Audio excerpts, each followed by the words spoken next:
welcome to Benchwarmers, a WOSO podcast, episode 44. Tell him when I see him, I'm going to spin his jaw. That's what I'm thinking of. Michael Dapper, my go. We had to get to 44 at some point. Your dad is 44. Who else is 44? Do you know any 44s, Leggy? I've got one 44. Also, No, Inter finished on 44 points.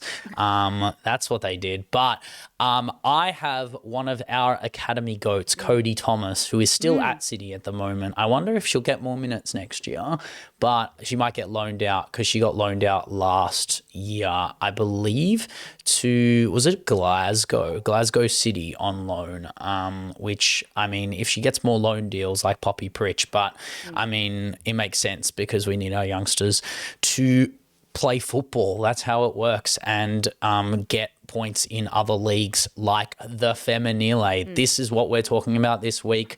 The Serie A, we're continuing our run, end of season awards. We have done England, we have done Spain, we vamosed out, we went to Germany last week. A lot of support on the Frauen Bunds. Shout out to all the Germans and all the people who watched the fucking Bunds, because you know what, it was a very good time. But now we are off to the Femminile. We are going to start with our team of the season. Leggy, I'm going to start us off.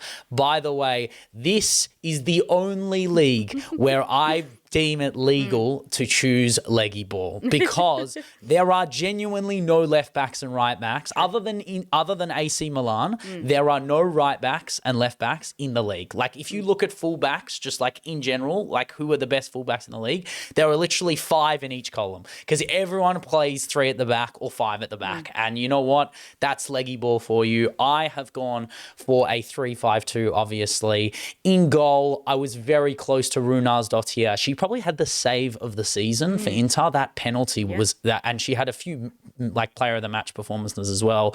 But it's hard to go past Rochelle Boldy. I mean, she was unbelievable. Yes, I know you're going to talk about her counterpart at some point, but I still think Boldy was amazing across the season, even when she got injured. Like, despite the fact that Rusek was very good, I still think Boldy held up her side of the season, not necessarily in the Champions League, but that being said, it's not really her fault. I think the back line and also just the experience of being in the Champions League not many times and not having the proximity to it doesn't assist you in any way. But once they got knocked out properly, they were able to focus on the league, focus on the cups. She pulled out some really good performances across the league against Inter, 1-0 Inter, 1-0 AC Milan. These are like performances where the back line works together, obviously, and there's going to be a few more Roma players that come in, because them tied with Juventus were the top 2 defensive lines in the league.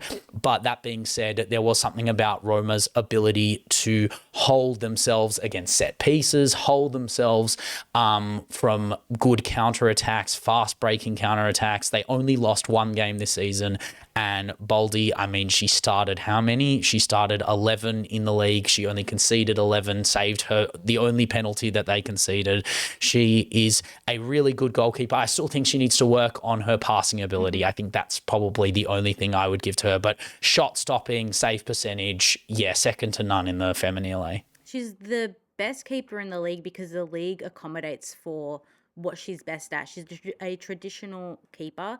So those big stops on the line, those big moments where I'm seeing genuine efforts of dives and low dives, high dives, whatever you want. She's doing them, and she's doing them at the level where you're watching, you're like, wow, like what a save. And she does it consistently. And I think that this is her first season really starting as a number 1 keeper for a side.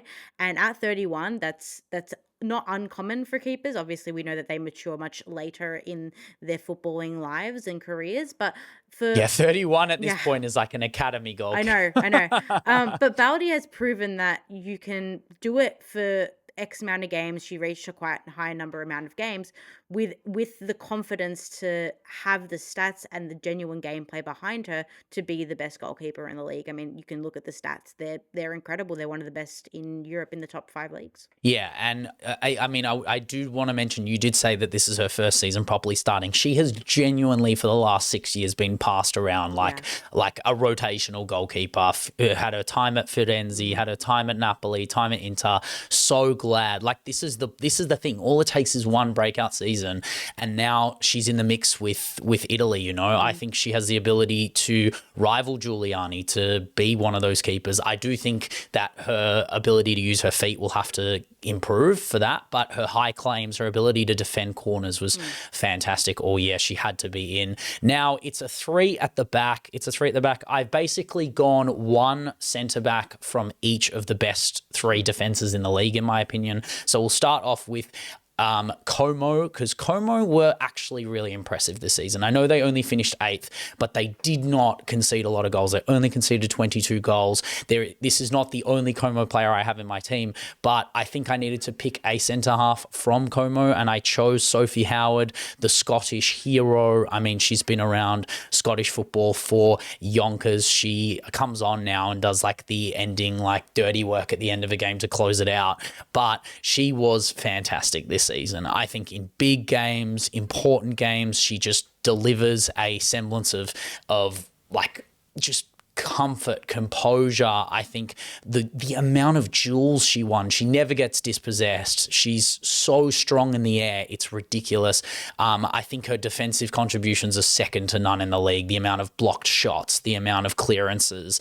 10 clean sheets. She's fantastic. Very, very disciplined as well. Only 1 yellow card for the season.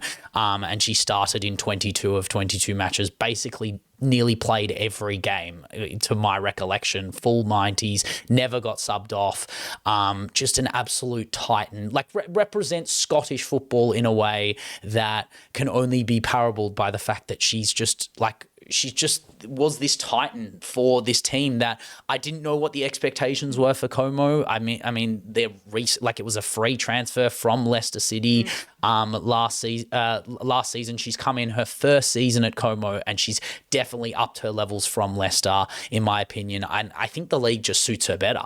I agree, and I think we've talked about the recognition of Scottish defenders. I mean, they are producing and have produced incredible defenders. And I think Sophie Howard is one of the more underrated ones. There is a level there of consistency. We've been seeing it basically since the late 2000s that we've seen her playing football at the highest level.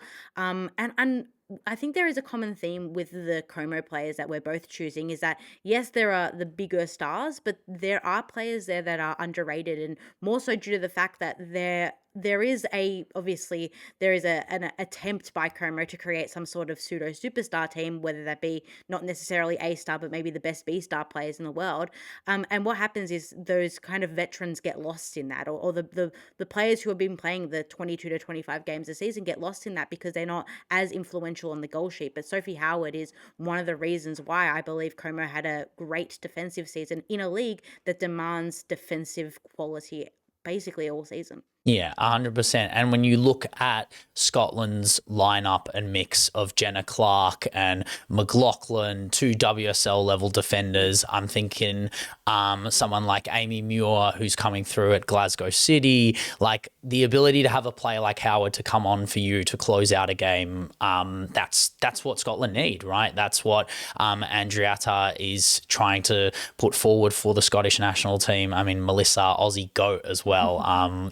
Gotta love the fact that Scotland and Australia combine in that realm. But I think Sophie Howard is very worthy. I think you could easily put different defenders across the board, but I just had to give her a nod and a shout for, again, another player just ended their career finding a semblance of form that you only get from making a move that's conducive to your football and your style.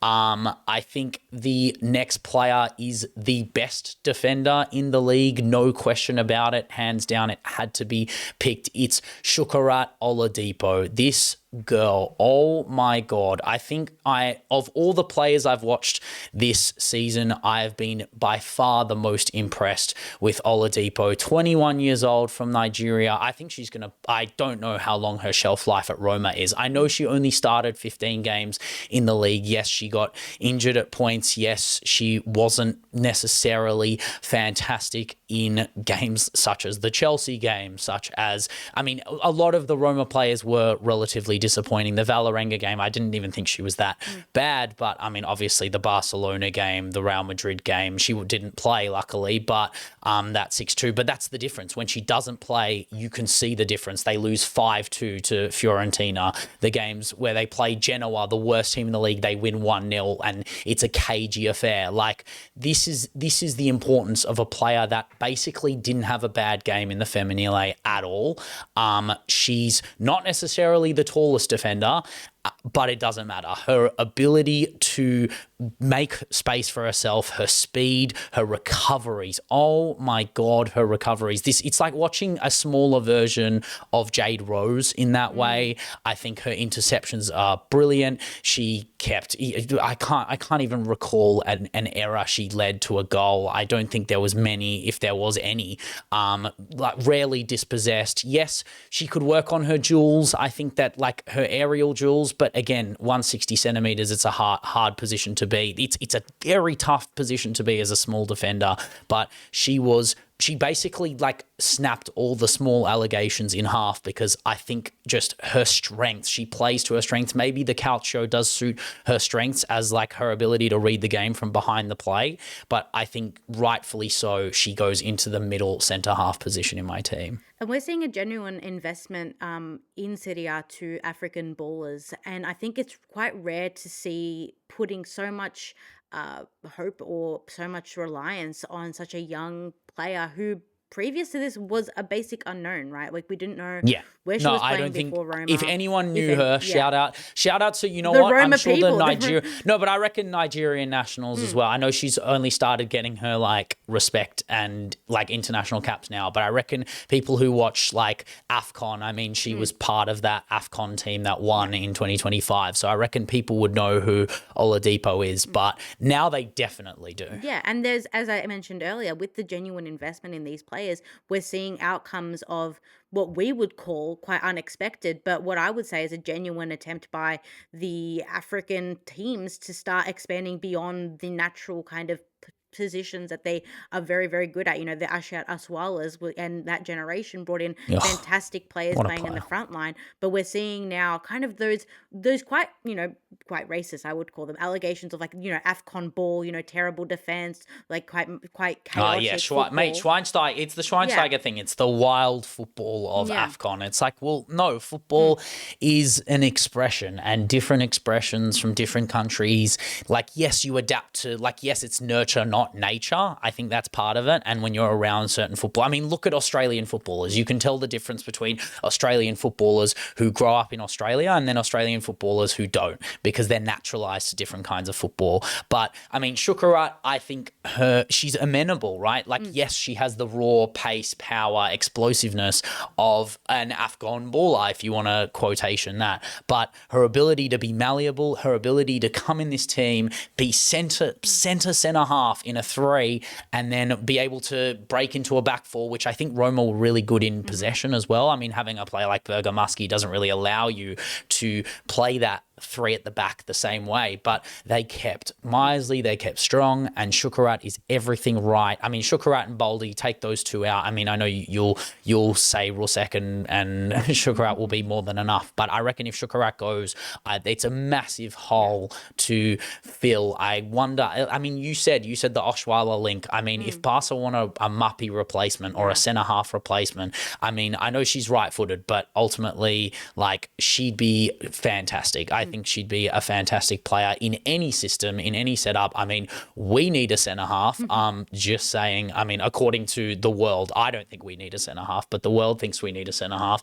And I'll take Oladipo. I'll take the best defender from a league. I take the best defender from every league if you really want to do that, because I respect the European leagues, especially the Serie A Femminile, which is predicated on possession-based control and holding leads that aren't necessarily the largest and dominating teams. So Shukurat goes straight in, and then the last centre half is the Swiss legend Caligaris Viola. I mean, Jesus, I mean, this is a player that has been doing it for a while. I mean, at Juve the last 3 years, I mean, the level hasn't really dropped off. In fact, it's improved.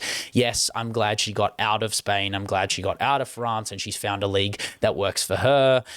Yeah, she didn't really end the season too well, I'd say, but I think the start of the season, I mean, that was when Juve were priming and flying. I think she was fantastic. She played 13 games. I mean, it's not necessarily a lot. I mean, when she got injured, I think that's when things started to take a turn for the worst. But I mean, this is a player who can do everything. I actually think she'd be good in the six, to be honest. I'd love to see her play further up, because I mean, her ability to pass the ball, her ability to create chances from deep is impressive. So if she was further up, it would be great. But obviously, her recoveries, her clean sheets, her leadership, it's something that's been happening for a while. I think no one would criticize Caligaris. I think everyone would put her into a Femminile team of the season pretty much. If you've watched enough Femminile, I'd say you'd only have to watch 5-6 weeks of the Femminile to know that she's the most important Juve defender, in my opinion. I think she's the most important Juve player, you could argue, now that Girelli has left, in terms of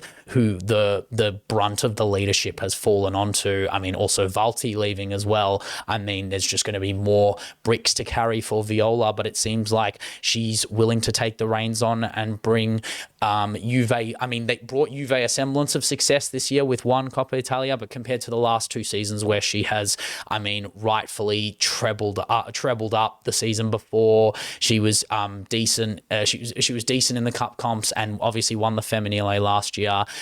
She was even in the Liga F sides with Atletico earlier on in her career, where she was successful, the pre-Barca era. So she is someone that, if you have on your side, be guaranteed trophies, and I think she needs to be kept by Juve if they're going to continue their quest for domestic stardom. I think there's a reason why people don't blame Caligaris and by extension their defense for the woes of Juventus this season. I think that if everyone was on the same level as Caligaris, they'd probably have a more succinct, better season than they did this season, rather than have the stop-starts of going Maya on runs. Letitia of Juve. Yeah, basically, yes, because it all starts from, as we know, it all starts from the back line.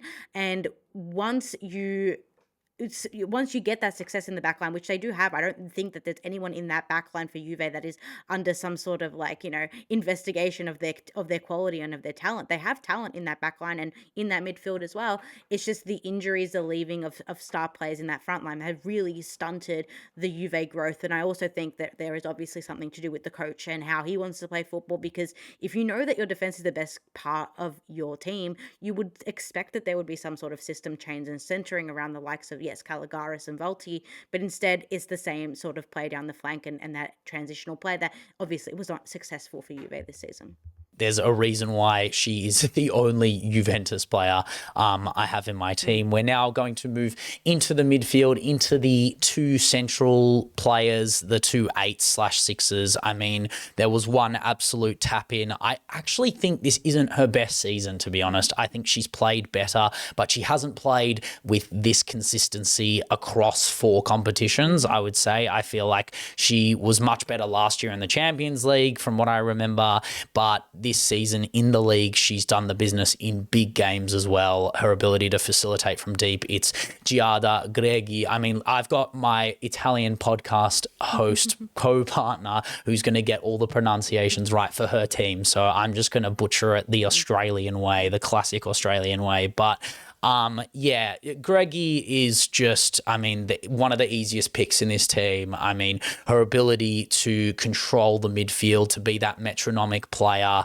I genuinely think you could stick her in nearly every team in the world, and I think she would match that level. She chooses to play for Roma. That's your choice. That's the Italian way. I kind of rate it. I like Italians building up, going to their level, playing where they want to play, and also like building up their own league, because that's what it should be. But I do think she could jump into Chelsea's midfield. She could jump into Lyon's midfield and genuinely run similar doggies to a player like Lilia Harness that plays in that deeper role and drops shoulder, multi-directional half turns, hezzies, breaks lines. Jesus, how many successful line breaking passes. I would love that stat if they had that. The chances created from that position is second to none.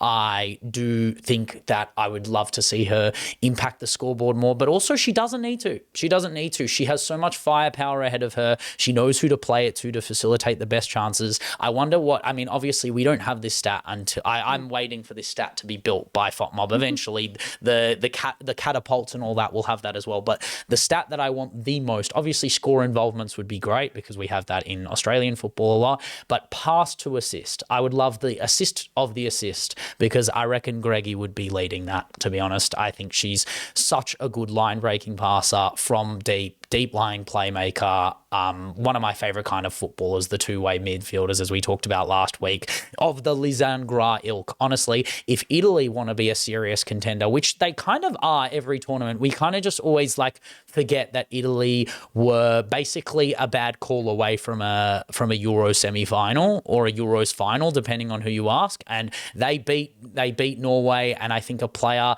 like Giada Greggy is the reason why they get that control in midfield, that leadership, and she's only going to get better as she reaches her prime. We talk about the regista role in Italian football, and we understand it in the men's This is context. why. This is my host. There we go. She started already. Here we go. Yeah. We understand Tell it me. in the men's context, but it has been lacking in the women's game. And that's mostly because Italian football has been built based on a transitional American style of football. Rightfully so, the type of players that they have truly accommodate to that American style of football. But Greggy is now 27, 28 years old, has been doing it for basically 7 seasons now, and has been doing it to a level where we're seeing quite revolutionary trailblazing midfield work, like true midfield work. We're seeing we don't see that playmaker. The playmaker is dead, right? We know that. We've seen it in basically all the leagues in the game. But the regista role, the real director of football, the like genuine, the playmaker from deep, right? So harsh. It's so harsh. Like, you're making it sound so sad. Like, what? Like we do have the Sarah Geordies. We do have those even Sarah Geordie, like playmakers. playmakers, like we recognize playmakers as people who will give up basically every other facet of their game just to be the you don't get the luxury in the transitional nature of football today. Yes, but Greggy, I think, and is one of the most underrated players, I think, for Italy as well, at actually being able to connect between defense and offense in a way that is quite traditional to Italian football, which I like to see because I may not love the style of football that Italy play, but it's good to see that the women's game is taking on and adopting that style of football. I think it's important.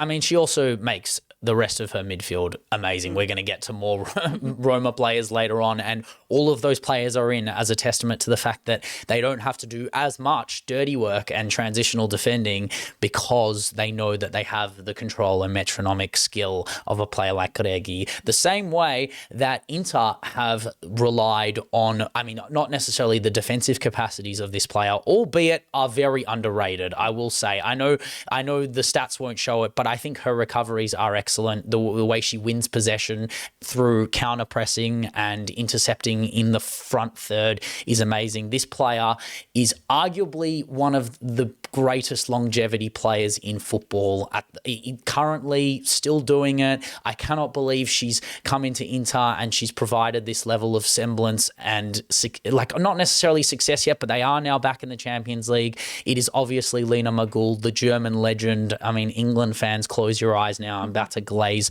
the person who broke your heart a while ago, to be honest, or nearly broke your heart. She should have broken your heart. Yeah, that's what I mean. I'm sure that moment when she scored, I feel like they probably were quite nervous.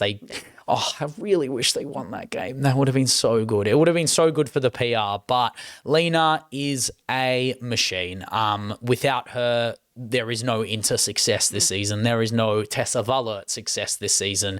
Yes, only 4 assists, but again, it comes back to that pass to assist capacities, the chance creations, the crosses. Her left foot is just absolute dynamite for a right-footed player. I just think is fantastic. Her weak foot is magnificent. I think, as I mentioned before, her defensive contributions from the front half are good. Yes, she's a little bit petulant. Yes, she's a little bit of one of those players who's taken the mick out of teams and he's kind of spiritually Italian in that way. I think that's why the league compliments her so well. She's just the one who's in the ref's face all the time. She's the one who's getting stuck in with a foul that's a bit too spicy. But her back end of the season, I mean, no one can question the fitness and the capacities of what happened. I mean, she did have that big injury in 23-24 and she's come back and now she's doing full 90s in the Femminile. So you tell me, it's not necessarily, I wouldn't call this by any extension of Lena Magul, like I wouldn't call this prime because it's not her Bayern Munich days,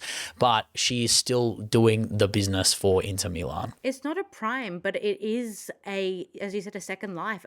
She is kind of that phoenix rising. And we have to remember that 12 months previous to the start of the 25-26 season, she was inpatient in a mental health facility, which ultimately saved her life, right? And this is a player who's come back from that. And I believe will go down as one of the most important players in Italian football in the first 5 to 10 years of its existence, because women's football and domestic football can only exist when you have the best of the best coming to your league over the age of 30. It has been a marker of basically every league success in the world that we've seen that. And Lena Magul has only opened the door for the likes of the Lia Voltis, for the future players to come to the Serie A place where they probably didn't think would be a possibility 5 years ago, and have a few good seasons, a few great seasons, not only for their own personal success and have a mark of success at the end of their season, but to continue to build this league that we've seen the fruits of that labor from the Maguls, that we've seen genuine good quality football from. Yeah, 100%. And I mean, it's just not stopping. I think she's the one that you're afraid of most when she's on the ball. I mean, that's what I think is the same as the 22, if we're going to go the prime era, the 22-23, the 23-24 Magul. The Magul that scored in that Euros final is gung-ho. It shoots, takes shot after shot after shot, but now is creating more chances. But also they trust her to be able to take those low percentage chances on and deliver crushing blows. I think of, the games against Lazio where she was fantastic both ways and then ended up scoring. I think the Fiorentina game, 3-0, 1 goal, 1 assist. Like, she just is one of those players that you can trust and rely on to be able to, hold up the midfield in a way that's beneficial for Inter. I hope going forward back into the Champions League, back into the top flight of football, Lena Magul will be a player that is not slept on by teams that come up against Inter. I think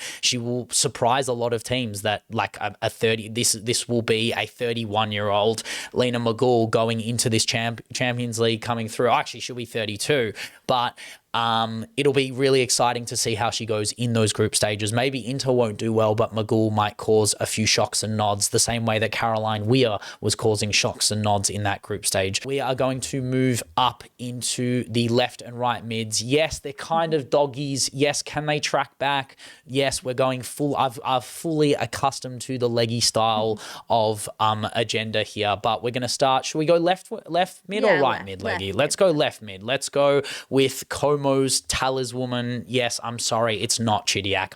It should be. It really should be. I love Chids. I love you so much. You deserve to be in this. But the problem is that your position doesn't allow you to get in this team because the best player in the league plays in your position. But your teammate is very much beneficial off the fact, Nadine Nischler does not play as well this season without the brilliance of Alex Chidiac. And I mean, she's got 10 goals, 3 assists. Yes, she played up front for a little bit of the season in a 2, but sometimes she played off the left as well. I think she was, namely, probably her most impressive game was the last game of the round against Inter. I know Inter had already secured UWCL qualification, but Nischler actually played deeper in this game game. She did drift over to the left side, but then ended up with 2 goals, 1 assist in a 3-0 win. Nisla is just... You know what? She could be the answer on that left side for Italy. I think I'm like, don't get me wrong, Bonacea is great. Yes, Girelli will always be there, but we need actual non-35-year-olds. Like the eras of the Cambagis and the Girellis need to die if Italy want to progress like other nations with their youth Italian football. And the problem is players like Nisla don't have international caps and they're 25 years old. It's actually quite similar to the Australian model where we're so hung up on the legacy of prior players. But Nisla is someone who needs more minutes in the international team, and she's someone who needs to challenge herself in her career at this point. If you're 25 and you're scoring goal after goal after goal, you're allergic to goals in this side, and she did it last season as well for Como. I think you've got to 21 goals, nearly 30 goal contributions in 2 seasons. We're getting to a point where Italian players will need to start taking risks, and she's like, there's a difference between Lena Magul, who comes into the league, or Caligaris, who comes into the league to set the standard of this league, but then there are Italians who are dominating domestically and need to make that move abroad. And yes, it can be the NWSL. Fine, I understand that, but I want there needs to be a semblance of Italian brilliance that is reminiscent, in my opinion, of the Italian brilliance that existed in Menso 20 years ago, pre-Calciopoli, because I know Calciopoli definitely affected women's football. That's not a question about it. But the talent is clearly there. The players are definitely there. We do have these 21 to 25-year-old mature age, I wouldn't say youngster talent yet, because, I mean, Italy in the under-19s Euros weren't there. They aren't good enough yet, and their youth academies are still struggling that way. But the mature age recruits are there. And Nisla was fantastic all year. Yes, a bit of a flat track bully, but I mean, you can only come up who you come up against, and was still good in games. I mean, reminiscent that 4-3 Roma Como game. Yes, they lost, but she was fantastic in that too. So she can do it against the best of her league. I do trust her to make a move at some point down the line and develop her career into a player who could definitely be, Lorenzo Insigne of the WOSO realm. Like this is an Italy that even post Calciopoli won a Euros, right? Like we're talking about a team, again, this Italy side was really not far away from a final. And yes, you could say that maybe they wouldn't have a go against Spain. Their miserliness is the perfect antidote for this current run of progressive, aggressive football. I think that Nadine Nisla has not necessarily a problem, but I don't always think that for Italy she has the solution. So I think that she is a great player. She's very she's very untamed in that way. She's 25 but plays like a 21-year-old, which I think for Como is actually a good thing because they need that explosiveness down the flank. But for Italy, I think that the type of football that they're going for is more systematic, it's more system-based. And I think that Nisla, for what we've seen, is great for the league, but not necessarily great for Italian football, right? Like she's a great player, and I think that her ceiling is quite high. I do think staying at Como for quite a while now has unfortunately kind of deterred her from becoming the type of mature player that we're seeing from other 25-year-olds in the league or generally outside of the league in Europe. If she goes to another Italian team, I think that the European game will probably assist her in becoming more of that mature player. But if she leaves Italy, which I think that she can do, then I think that a German move, a France move, anywhere outside, she has the physicality to match those leagues. Yeah. She can do and it. That's what. But I'm saying it in the sense of like a Girelli is coming on for the last 10 minutes of a game, right? Cambaji sometimes comes on for the last 5 minutes of a game. I know Cambaji's not as old as Girelli, but having players like Linari, Bartoli, yes, they're defenders, but like this substitute era of players who are past it versus players who should be there, right? Yes, okay, maybe she can't be the left midfielder in a 5, and I think she could be, but again, it's a definitely a position change. And when you have a player like Oliviero who's cooking at Lazio in that position, I think it'd be hard to make that move for her. But her clinical nature, her ability to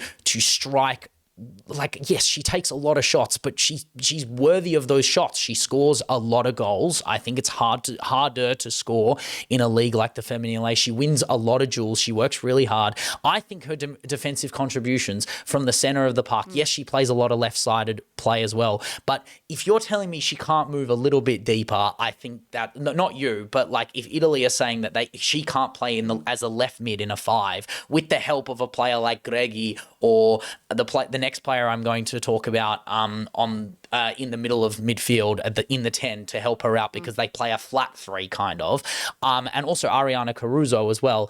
I just think it's a bit naive to not play a player with this much explosive firepower, a player who is actually a proven match winner. I think is a proven match winner at domestic level, and we just need to see it more. We haven't seen enough of her in the national team, and she's someone who has, I think, earned that level. But, I mean, we're going to go to the right. We're actually going to do these players together. I was going to do the right mid and the 10. I was going to choose between the two. Let's just do them together because, in my opinion, they're the two best players in the league. Obviously, let's start with the best player in the league. It's Manuela Giuliano. This girl, I mean, we could speak about her for a fucking hour. This girl is a freak. She's a genuine freak. I genuinely think that she is what I was talking about before, building up your own league, staying where you need to stay in order to make sure that the success of the league is predicated around the best of the best. This is that player. She could be anywhere. Spin the wheel. If she wanted to leave Roma, this is like a Francesco Totti style player. That's the legend that she's going to be in Italian football. Yes, Girelli, Giuliano, make that Mount Rushmore. She's already getting engraved right now. This season from her, I mean, yes, I wouldn't say it's her best season, but the fact that she is so starkly ahead of the rest, it's not even a joke. Like, yes, it's not 23, 24 Giuliano where she's smoking teams. In the 10 before, now she's playing a little bit deeper in the 8. I genuinely think there is no part of her game, bar maybe her ability to dribble around players, which she doesn't need to do because she has maybe the best right foot in the league. Her long shots are ridiculous. Her tackling, her recoveries, her ability to strike the ball as a central midfielder is a joke. The goals she was scoring earlier on in this season, the games she was winning or saving off her own back, the Parma game where they drew 3-3, she gets a brace. Sassuolo, Genoa, yes, flat track bully, still does the business. But then earlier on in the season, Inter, AC, Parma, Valerenga, like there was a run where she was just smoking every single team in her path. Clara Bull-esque form from Manu G in the middle of midfield.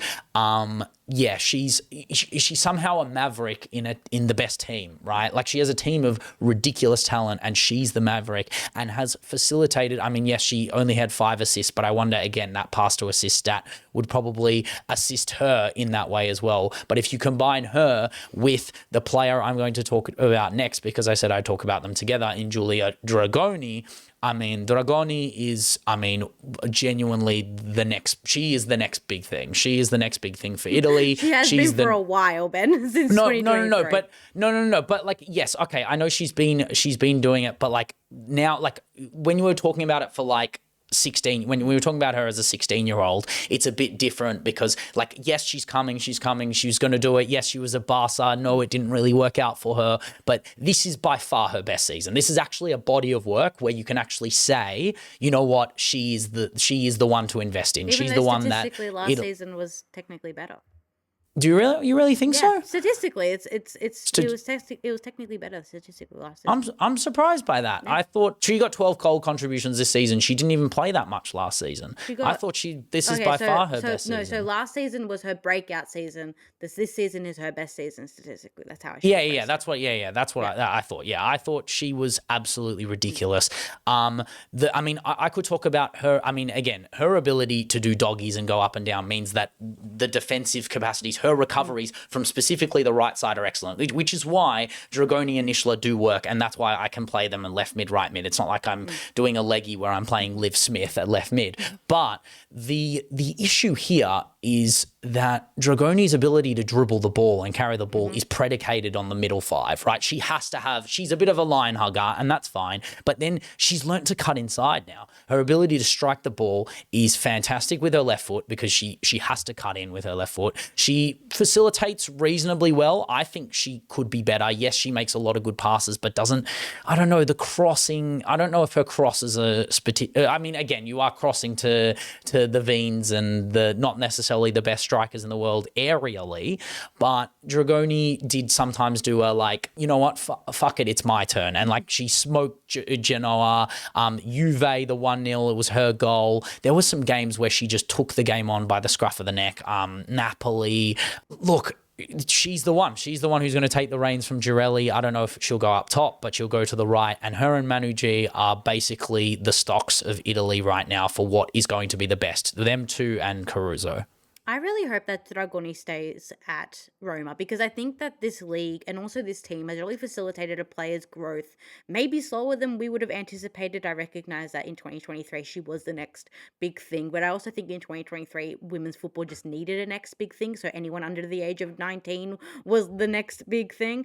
But I genuinely think, and to go back to Manu G, right, you have a player there that's been doing it for a while, since 2019 that she's been at Roma, and she has created that body of work where we can say this is the best player for the Roma women's team ever, right?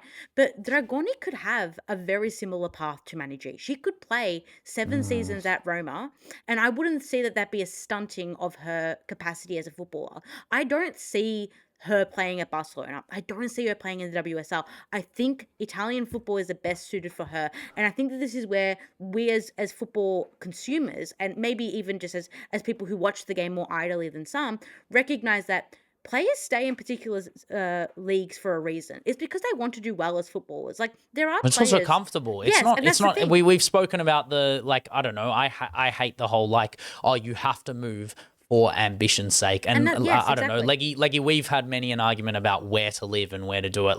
Italy is, I've said it many times, Italy is an amazing place to live.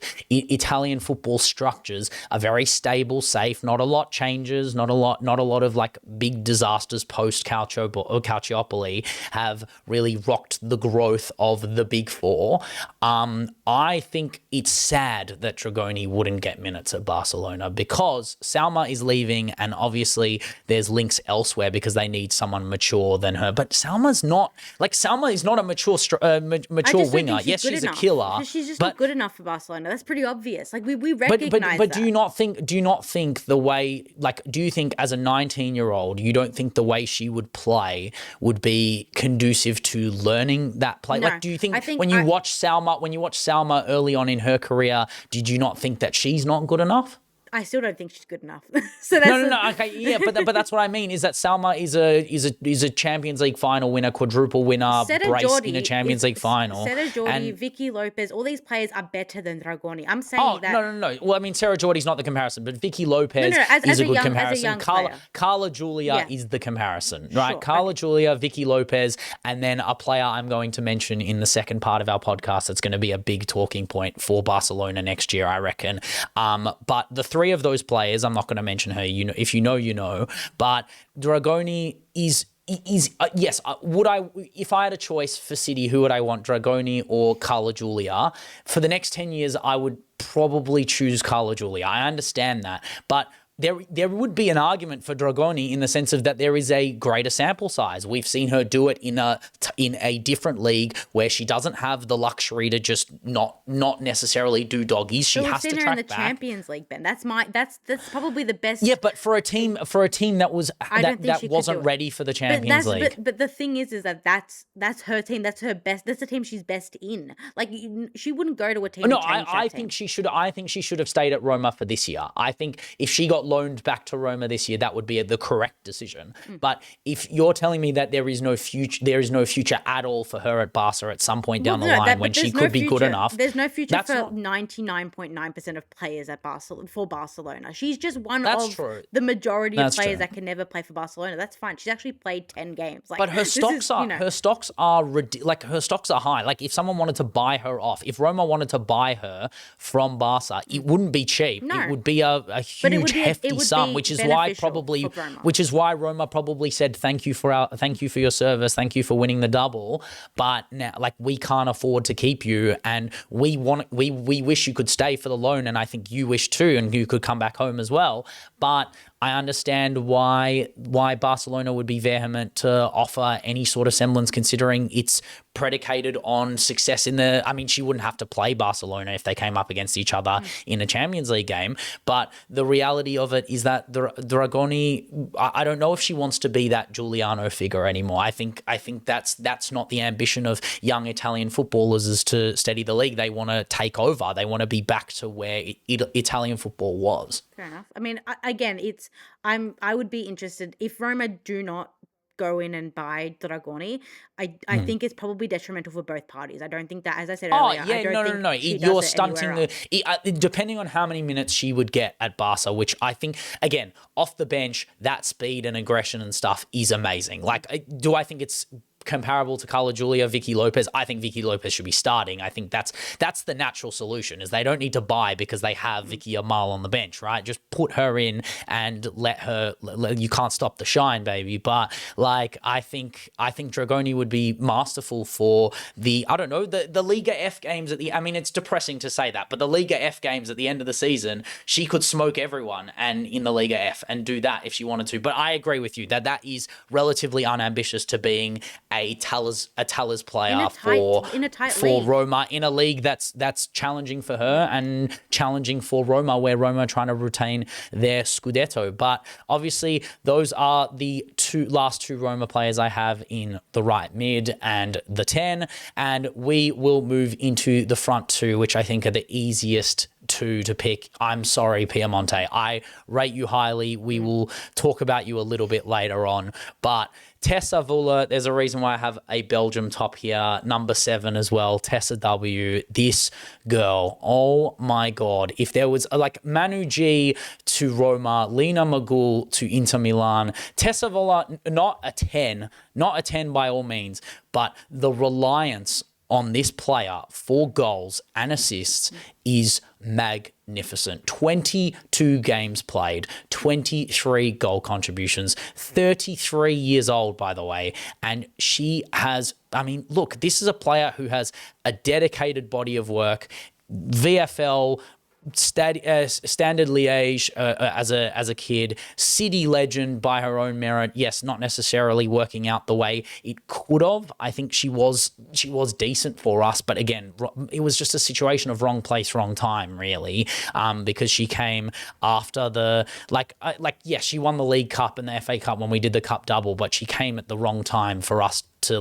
for her to fully I don't know. There is a potential. There is another alternate reality where she stays at City, or even, I don't know, keeps going with her success at Wolfsburg and then sits alongside a player like Alex Pop in that realm and does her gig elsewhere. But again, I think she was just a player that everywhere she went, they won. When she was in Belgium, they won. When she was in Germany, they won. When she was at City, she won. And now she's at Inter Milan. No, she hasn't won yet, but if she keeps playing like this, she's leaving.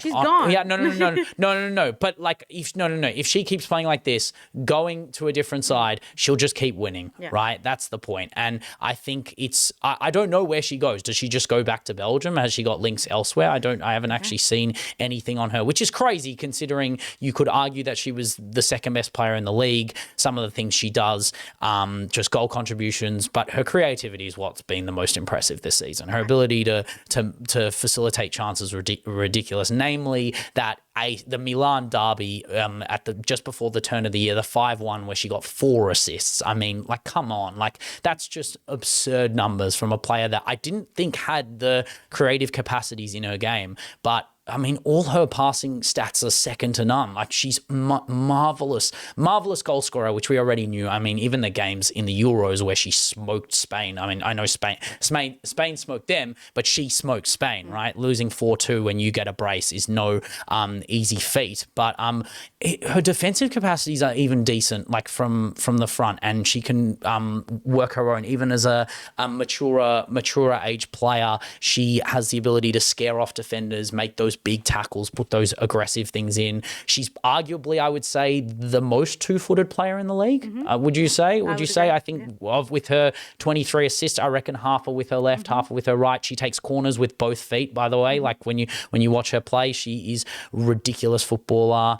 I rate her so highly. I don't know why Inter got rid of her. I know the contract ran out, but why not just feed her the keys to the city? She owns Milan. Surely they She got the owns money from the Champions League qualification as well. To be Yeah, able to- I don't know. I'm unsure at why it wasn't an option. I assume Tessa, I don't know, Tessa, when things don't go her way necessarily, she usually just goes back home. She'll go to Belgium and smoke everyone at Belgium. That's what happened, right? Like, I don't know, when City didn't go her way, she went back to Anderlecht. Yes, it didn't really work out at Anderlecht, but then went to Fortuna and went to the Eredivisie, smoked everyone in the Dutch league. I don't know what the future is for her, but again, 33 years old. She's given, I don't know, 13 years of football to us. Like, she's been playing first team football since she was 19, 18 years old. She has every right to go back home and be the talisman of be the face of the Belgian league. And I think a lot of people would incorrectly say that Tessa Volhert is some sort of anachronistic footballer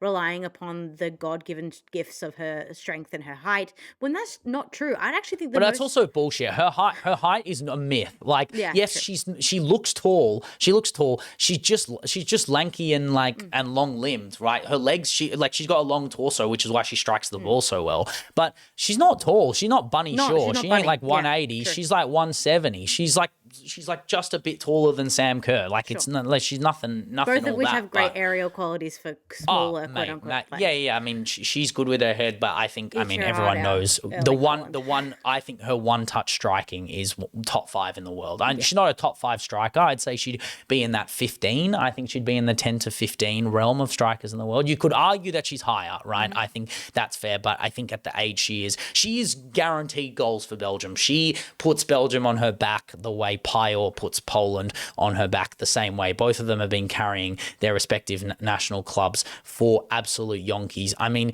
even the way she was I remember, was it for the 2023 World Cup when she was trying to get Belgium qualified, she dropped 28 GCs in 11 games. Yeah. That's psychopathic numbers. Like, she's so fucking good. That's the backup striker. Why not be a backup striker at a top club? I don't know. Well, I mean, but, I would say but I'd say that she probably presumes herself Wants to be to start. a starting striker. But I think the most anachronistic thing about her is her character in the football sense, because she believes to be, as we just mentioned before, the carrier, the person who will drag the team from the mud and score these goals. That's not a bad thing. It's just a reality. The teams that she goes to, she presumes that role. And I think that is something we talked about it last week with Pernille Harder. There is a generational reason for that. You had to, if you're the best player for your country, if you're the best player in your team, you're expected to be that leader, to be that real hegemon. And I think she's done that exceptionally well at Inter, so much so that she's playing like a player that if she was, I don't know, 10 years younger, 7 years younger, she'd be getting bigger moves. She'd be getting moves to the WSL. She would be getting moves to Germany. It kind of just sucks that now we have the spotlight, or we really have the conditions that mean that she can that she can have these big seasons, but now she's 33. Player, wrong time, Yeah, you exactly. think? Right player, wrong time. I think it's a bit of that, yeah. Yeah, but again, if she goes back to Belgium, fine, I understand that. But I would, if I was Inter, you're in the Champions League this year, you still haven't decided. Is really Hayley Bugeja? Like, I love Bugeja. If I was Leicester, I mean, if I was these teams... Leicester. But at Leicester, I understand. I mean, I understand why Leicester can't offer from a financial perspective. They can't offer Tessa what they have. But Inter, who's just qualified, you're telling me that they're going to be relying on a Maltese 20-year-old to run them through the Champo? That's just ridiculous. It needs to be Tessa. It needs to be a player that is, you got to pay the big bucks if you want 23 goal contributions. And then this season with European football, you could argue she could get 30 goal contributions as a 34-year-old. But I clearly don't know ball. I mean, Inter need to make decisions on their front three. And I mean, so do Napoli, because the other striker I have is also fucked off from their respective Italian side. That's what I'm letting you know, by the way, Holly Mack. You have one good season in Italy and look what happens. You just get swooped up, or you you fuck off. One or the other. But we spoke about this girl basically episode 1, right? Back to the first game of the season in October, because the Femminile is weird and starts late. We spoke about the fact that Napoli beat Fiorentina, a bit of an upset, and Cecilia Fleur got the winner. And then they beat Tanana. Yes, Tanana weren't fantastic this season, but she gets the opener. She then gets the assist for the goal against Roma. I was like, who is this girl? Who the hell is this girl who's just contributing week in, week out, Aggie Beaver-Jones style at the start of this season? I was like, is she going to drop off? And yes, she did. I think she didn't really bring it up. But then the end of the season, the turn of the year into February, the smoke started coming. This is, by the way, this might be my big call.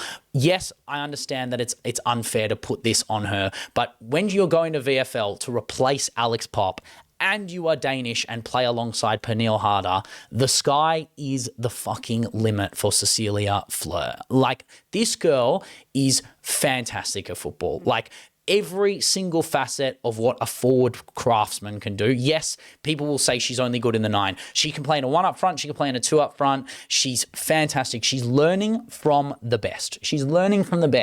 And to have a player like Harder for your national side, when you're playing with her, you're playing to her level. And Mikkelsen's Denmark is absolutely smoking teams in qualification phases. This is the girl. This is the one to put the investment and the monies on. She is a dominant aerial threat. She is a killer with her right foot. She smacks ball near post. I remember some of her long shots. Her runs to the near post are absolutely beautiful and like crafted. Like, she does that thing where when a striker just runs too fast and they run too direct line running. She curves her run. She delays it and gives her space to go into those spots. I mean, anyone who has watched enough football knows about that Pep's corner at the edge of the box. She loves that. That's fantastic. But then her chance creation from the 9 is amazing, because that's what she's learnt this season. From her back to goal, I mean, this is her first season in the Femminile, moving from Tampa, and she basically came in like a house on fire and has now fucked off straight away, gone to the next best thing, the next big thing, to rebuild an entire franchise that was once the best franchise in WOSO in Wolfsburg. I don't know, it's interesting when you look at Frankfurt going after Mulhouse and VFL going after Fleur. There's an interesting psychological element of that, trusting. Look at Frankfurt trusting the system that are built in Germany, and then VFL going outwards to Italy and deciding this is the girl to replace Alex Pop, not necessarily for goals, but the figure in the 9 to be able to create the space. And I mean, she did big goals in big games this season. Inter Milan beat them 1-0. 1-0 Cecilia Fleur. Are we going to be hearing 1-0 Cecilia Fleur when we're in the Frauenbunds? Is that the solution here? I think so. And I think one of the things that has really stuck out to me is there's no insecurity in her game. She recognizes the best of her game. She recognizes what she had to work on, and that's why we've seen a great 22-esque, around 22 game season she played. I think she played basically all the games this season. She played every game. Every single game. We've seen a real collection of what I need to work on, what I'm good at, and how those two things imbue to create the season that she had. And I think recognizing that she went to America, she was at Tampa Bay, and she learned what it was like to play in a physically demanding league, paired with the obvious established talent that she has, rising up the ranks of the Danish league and then playing for Denmark, even when she was playing with Tampa. This is a player that obviously, as you mentioned before, is learning from her peers, but is doing it in a way that is complementary to whatever league she's playing in and whatever her situation is now. And I think she's a really good case study for footballers biding their time, playing as much football as you can to then finally get that breakout season. You don't have to move to Wolfsburg when you're 20. You can do it when you're 24 and have 6 years up to the age of 30 where she can play top tier Champions League football for one of the best, most competitive leagues in Europe. I think that's I think she's such a great example of a European young footballer doing the hard yards and genuinely getting the rewards for it. I mean, it'll be interesting to see the whole saga of Pedamores and what happens to her. I know she's been linked away. Nothing's been confirmed. I thought she had her heart on Liverpool, but now I've seen that PSG are in for her, Real Madrid are in for her, LCL are probably in for her, despite the fact that they're not linked. I know they are. They definitely are. They always are. But LAP is the case study against this, right? Is that Pedamores has been around for now 2 seasons at VFL and it hasn't gone well for her. Yes, she was in the attacking midfield role, but I don't know if that's her best position. I don't know Like Sakai. I think the exact same thing with Sakai as well. I know she's well, younger, Zakai's a bit younger. yeah, I Bussi's a bit recognize younger. that. So I reckon Zakai, Bussi, Fleur is an interesting mix where I VFL are just trying don't to think reinvent Sakai. I themselves. don't think Sakai Obviously, starts there at no, that no, no, point. no, no. Obviously, it's Svenja Huth. So Yeah, Svenja will play until she has a dies. cardiac arrest on the field, right? Like that's the point. But I think Cecilia Fleur has been rightfully taken. We glazed her well enough to get into a side like this. And I mean, having the respect of a player like Pernille Harder talk about you in post-match comms and say that she's the next big thing coming out of Denmark and that like feast your eyes on her. I mean, firstly, Pernille, just letting you know, we've been watching her for a while. So you like, if you're talking to us, we know who you're talking about. But I think that Cecilia. I mean, it is sad that she's leaving and not staying in the Femminile to just smoke the Femminile. Like, imagine she went to Inter to replace Tessa Vuller, right? great She would drop 30 goals, right? Yeah. She would absolutely smoke the league. But I understand why not. Manager of the season. I mean, come on. Is it even a question at this point? It's hard to not give it to a manager who, I mean, lost 1 game in the league. Dropped a double. I mean, Rossitini, I cannot believe you've been sacked. I honestly do not believe it. I mean, this is insane. This is an insane, like, yes, okay, fine. Their points per game and their European form weren't great. And you could argue that you could give it to a different manager in the league, and I understand that, like, but you have to give it to we're talking about the Femminile manager here. You can't just not give it to them, and I understand that that's This is super just harsh. Roma. This is just the institution of Roma, though, Ben. Like for the Yeah, last Roma 5 Roma years. deserve it, but it's not fair on any Italian team that isn't able to basically facilitate that pedigree in Europe the way Juve has. Juve were pretty close to VFL and also gave a bloody amazing game to Lyon as well. I mean, that game will go down in history, in my opinion. Rossitini's girls dominated them when push came to shove. To finish off the season, win the double, it has to be him. And that rounds out my 11 and the manager. Yeah, there you go. Okay, so I love your team because our teams are very similar, and we have the same I'm formation. unsurprised by that because it's probably the same formation. Exactly right. Same formation. I think slightly different in it's still a 3-5-2, but again, I have wingers for fullbacks and I have 2 holding midfielders who are basically just 2 8s. So I have no 6s either. Who cares? Okay, I'm confused, but we'll find out. Well, I'm here for it, Leggy. You've intrigued me considering we have a lot of similar players, I assume. Yeah, it's just different. It's just different. The function of their play would be different in this team. But of course, for goalkeeper, I have Baldi. I mean, easily the biggest pillar of any team really is their goalkeeper. And I think for Roma, she has been that. The double winning side, she's played a lot of games this season. For a team that plays 4 competitions, the majority of games she's playing, she's their starting keeper. There is a reason why she's been entrusted this number 1 spot, and it's because she is just quite simply a fantastic keeper. 11 goals conceded with 11 clean sheets in 19 games in the league are numbers that we would be absolutely lauding if they were in leagues more watched. She's done her rounds in Italy, as we've spoken about previously, but I think as I said earlier as well, there is a reason why they've entrusted her, and it's because she has shown a level of maturity and a level of class that I think is indicative of a player that is not one of, if not one of the best keepers in the world. I mean, she is doing things in terms of her saves and in terms of the way she's going about being a goalkeeper, outside of the one thing that we talked about, which is probably her distribution from feet being world-class standard. She would start in a majority of teams, especially teams who need a solid person between the sticks. And I think you mentioned it perfectly earlier. She is just somebody who they've put genuine trust in, and we're reaping the rewards from that.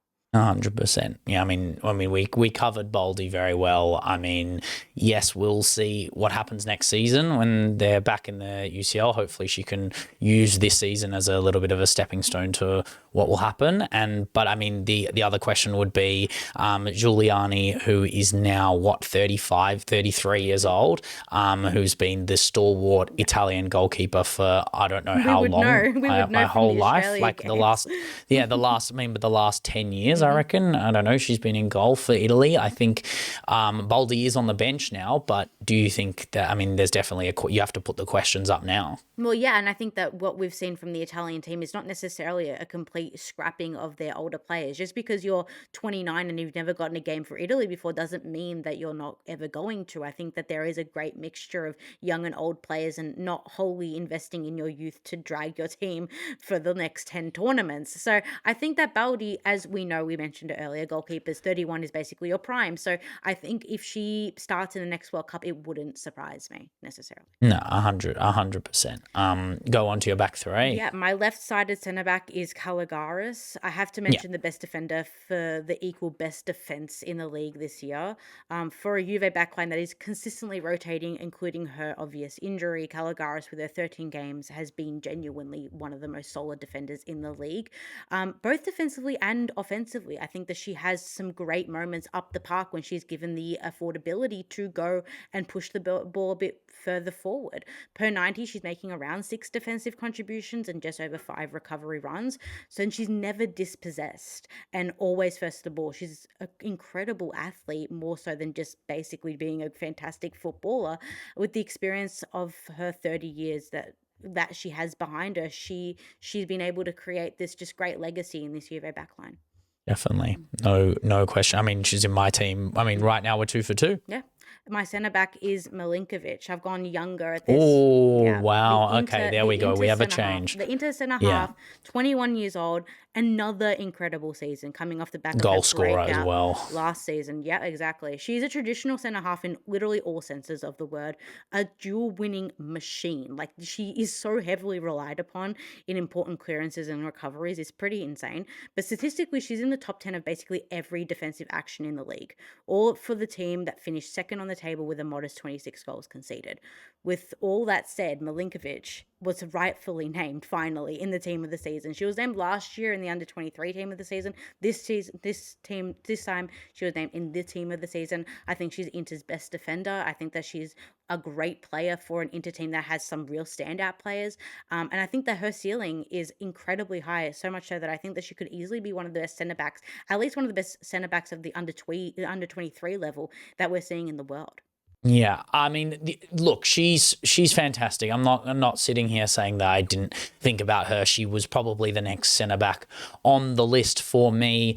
Bosnian legend, I'm sure, Ijeh. I mean, look, you want to come to City, I would love you, but also the problem would be she wouldn't start, right? You're going to get Champions League football now, and I think there's no point going after a player who deserves to start in the Champions League and has proven her self-worth in a way that is incredibly impressive. I mean, her physical stature is absolutely immense. I mean, the goals she scores, I mean, they're all headers. She's got a Vanessa Gilles about her. She's got a I'm trying to think of a ridiculous header of the ball, a Renard about her, basically a Baltic version of said players, and I am excited to see her grow, develop, be the player that she is going to be for a team like Inter, which need that support in the backline, especially, I don't think the support she had from certain players in her backline were particularly amazing. I don't know. I think Robustolini has a season she can hold her head up as that, and Schlock as their fullbacks that came back. But I don't know. I feel like there are just players when I look at Inter who they've lost in terms of who they've gained as well. I just don't know. Ivana Andres is a good player. Yes, those two will work well. I don't know if Bartoli's got another year in her at this level where she's been quite decent this season. And I mean, I've made my feelings relatively clear this season about Katie Bowen. I'm so sorry, but I don't think she's Champions League level. And I think Milinkovic is great, namely that Genoa game. I mean, I know Genoa got relegated, but I mean that iconic game where she dropped 2 headers and from 2 Tomasevic cross corners. Look, I do want her to be a great player. I think there are moments this season, especially in the big games. I think I always do use this as like a little bit of a caveat on players, where I think if you can't do it against Roma, yes, they were good against Juve, they were decent against Juve in that 3-3, but I don't think she was. I think that's the thing, is that I want her, if there's something for her to work on this season, despite the fact it was a very impressive season, deservedly team of the season, and I understand why she's in your team. When you go into the Champions League, when you go up against Roma, when you go up against Juve next season, there needs to be a switch that goes on where you're playing to your top level. I think that really the reason why I think that she potentially struggles, or Inter potentially struggle against the top teams, is because of the style of play. I don't actually think that Inter style of play necessarily complement their defenders, because they are so transitional in the way that they play. They so rely upon that forward line. They don't really have a midfield. It's basically like one side of the puck is doing one thing, the other side of the puck is doing the other thing, and that one side is trying to get it to the other side as quick as possible. Yeah. And one of the things that Milinkovic has done this season, which is one of the reasons I put her in, is she's a tempo dictator. I think when she's on the ball, she's terribly calm. Like, she's very, very calm. Terribly calm. She's terribly Love calm. that. Yeah, she's terribly Love calm. that. But that's a problem in this Inter team, right? Because they need to get the ball ASAP to the next player to get it to basically Volhard as soon as possible. But she has this instinct to calm the player down, to be quite incisive in how she gets the ball up the field. And I think it's to her betterment, it's to our betterment as we're watching these players grow, but not necessarily to Inter's, especially when they're playing against teams who are going to capitalize on that slower paced game. Yeah, definitely, 100%. Look, that's a great back three as well. I like that. I assume Milinkovic is that middle centre half, and then you move Shukarat over. Yeah, so Shukarat is on that right-sided centre-back position. Amazing. She brilliant. is Roma's most solid defensive player this season. The 21-year-old has picked up the most minutes in centre-half for Roma, and I love how I knew that was like you weren't going to cut her out. Like I was waiting for you to be like, oh, Shukarat's not in. I'm like, obviously she is. No, of course she's in. But of course she's in because she's so consistent. And the league does reward consistency in players. And Shukarat...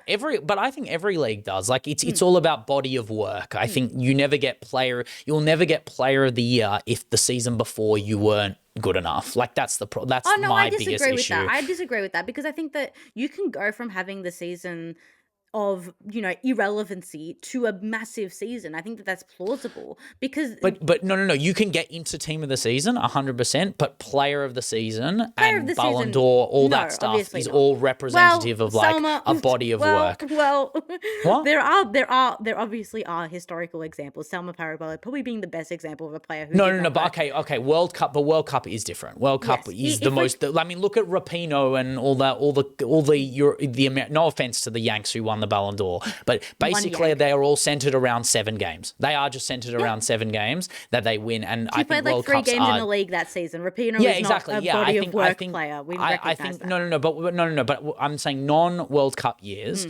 and like just regular seasons of football where there's no international persuasion, and it would go the same for I don't know, if Tessa Valla won it instead of Manu G. I mean, obviously 2 players with just ridiculous bodies of work. You could easily argue Tessa could have won this season just purely based on the volume and the stuff she did, but the body of work is Manu G. Manu G's been here for so long. She's earned it. She's deserved it.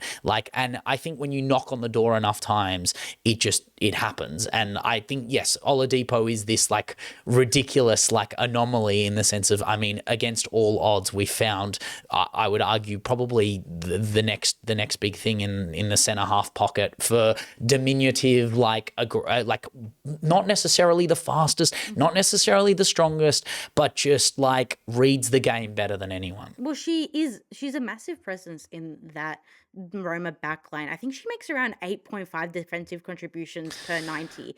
This is a team that, by the way, doesn't concede a lot of goals. So all these defensive contributions are off her own bat. She is the one that they're relying upon. Sorry, guys, I don't give the numbers. This is why I have Allegra here. Yeah. She's the numbers freak. She just knows all these stats off, just gets them up. I'm like crazy stuff. But realms of Oladipo ball. I mean, I think there is no club in the world that wouldn't want her. No, there's no club in the world that wouldn't want to player who is top 3 in every defensive statistic of their club.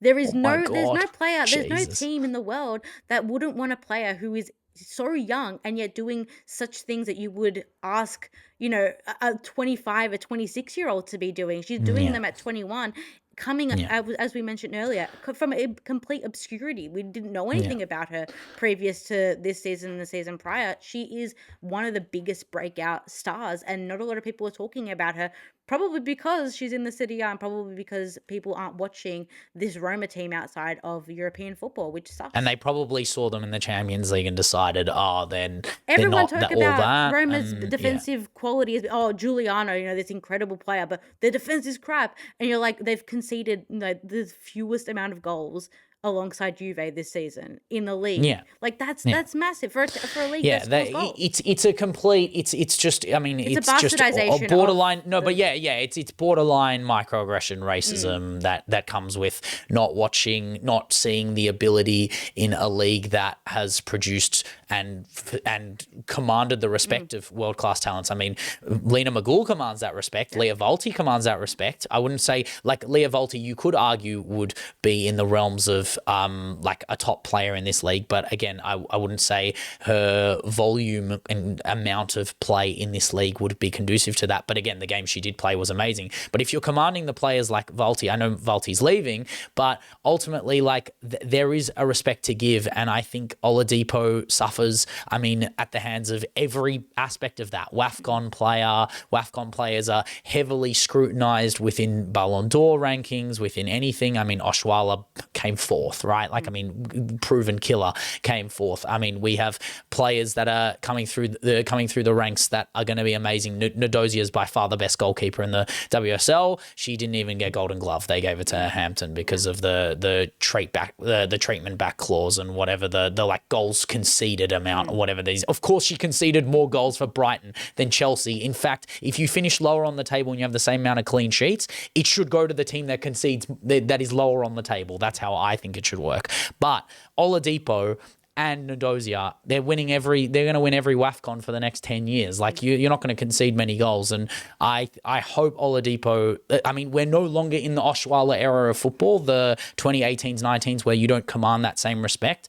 But the Barbara Bandas, the Chewingas, the Oladipos, these players need to generate and garner. They have generated and garnered a body of work that is now impressive, and now they have commanded that respect. And I hope Oladipo plays maybe another season or two at Roma and just keeps going at this level, but then gets her rightful move to a Titan club. If she keeps playing like this, at this physical, like this, like to be, I don't, like I have to like really reinstate the fact, to be this good at defense, she's not 180 centimeters tall and she's not Jade Rose quick. Like it is seriously about football IQ. And sometimes you just look at a player and decide like she could be the best center half in the world in 3 years. I'm not even joking. And I could see her, I mean, as much as I think the links to Barcelona will come naturally, because that's what happens with Nigerian ballers, is that they make that decision. And I mean, when you get offered to go to your dream club, African ballers want to go to Chelsea or Barcelona because of their history there. But Oladipo would smoke teams in the Liga F. I don't know if the WSL would be the best fit for her, and neither the NWSL, but I think the Liga F would be amazing for her. Well, you mentioned a great point about her IQ. I think that she's so intelligent and so young, and I think that this is where kind of the Eurocentrism comes in. We expect young footballers from Spain to be the ones that are the most intelligent footballers, but really it's these ones, I wouldn't say hiding, because they're not. They're playing football. They're playing 22 games a season, but hiding from the mainstream of women's football consumption are these incredibly intelligent, incredibly great footballers that have ceilings so high that WSL teams would be like gnawing at the teeth to try and get like someone like this. I cannot believe like she hasn't got a link anywhere else. I wonder if it's a contract thing. Maybe she's been signed for a while, Maybe because she that's just wants usually to what stay there. happens. Like maybe she wants to stay for this team. Maybe that's true. adopted her That's from true. obscurity. That's true as well. But again, I don't know, how long do you stay at a team if you're not on that realm? She is signed till the end of next year, so maybe there is a chance that, I mean, she's come from Oboe Queens, right? She's come from Nigeria. Like, this is a huge move, and I think the next move that comes, I mean, Roma and Barcelona do have like a little love in with each other. So I see the vision. There is a muppy shaped hole there that they have to replace at some point. And look, Irina Paredes is my favorite defender of all time, but she is not getting younger. She's just not. And they need someone to be an investment, and then they need someone who's going to lead and generalize. I actually think Leia Alexandria is going to go back into the centre half position. I might cry when I see her in centre half in a Barcelona top. I think I might lose my mind, because when she was playing in the six, I'm like, you know what? We really didn't give her the opportunity in the six. But the six just is centre half at Barcelona. We've kind of recognized that's true. that. Yeah. They play such a high line, it is a joke. But no, when I mean the six, like, she was scoring goals for Barcelona, which were ridiculous. So I hope she plays a little bit deeper. She's not scoring as much and then just smokes other teams elsewhere. But Shukurat Damilola Oladipo, remember the name, because she's going to be around till, I reckon, Benchwarmers 20. I want to say 2040. I reckon Benchwarmers 2040 will still be talking about Oladipo. Fair enough. Moving up from my defense, we're going into the midfield trio. My Roma midfield trio. There's a reason why Roma have the most players in my team this season. The midfield of Dragoni, Greggy, and Giuliano is one of the best midfields in the world. So I assume you've got Greggy in like the 6/8. Oh, you could play it flat, to be fair. It's a triangle. But it's basically ultimately, a triangle. Yeah, I mean, it rotates so much, but obviously Dragoni and like Manu G kind of rotate and switch, and then obviously Dragoni drifts wide as well. I mean, I understand why you've put her centrally. I assume if you've got her in the 10 or something like that as well. So my two holding mids are Greggy and Dragoni. But Dragoni in the holding mid. Interesting. They hold two very similar roles in this side, but execute it in their own unique way. So Dragoni is framed as this wonder kid, even from before 2023. We're looking at a player who had such a high ceiling and such expectation that it actually took a step back from the role that she was introduced to the world as, and put into this sort of pseudo midfield, right midfield position where she can just explode and become the player that we know and have seen in the 22 games that she played this season. I think that the 7 goals, 4 assists don't necessarily paint the picture of this player this season, because she's had fantastic and such important impact off the ball and on the ball.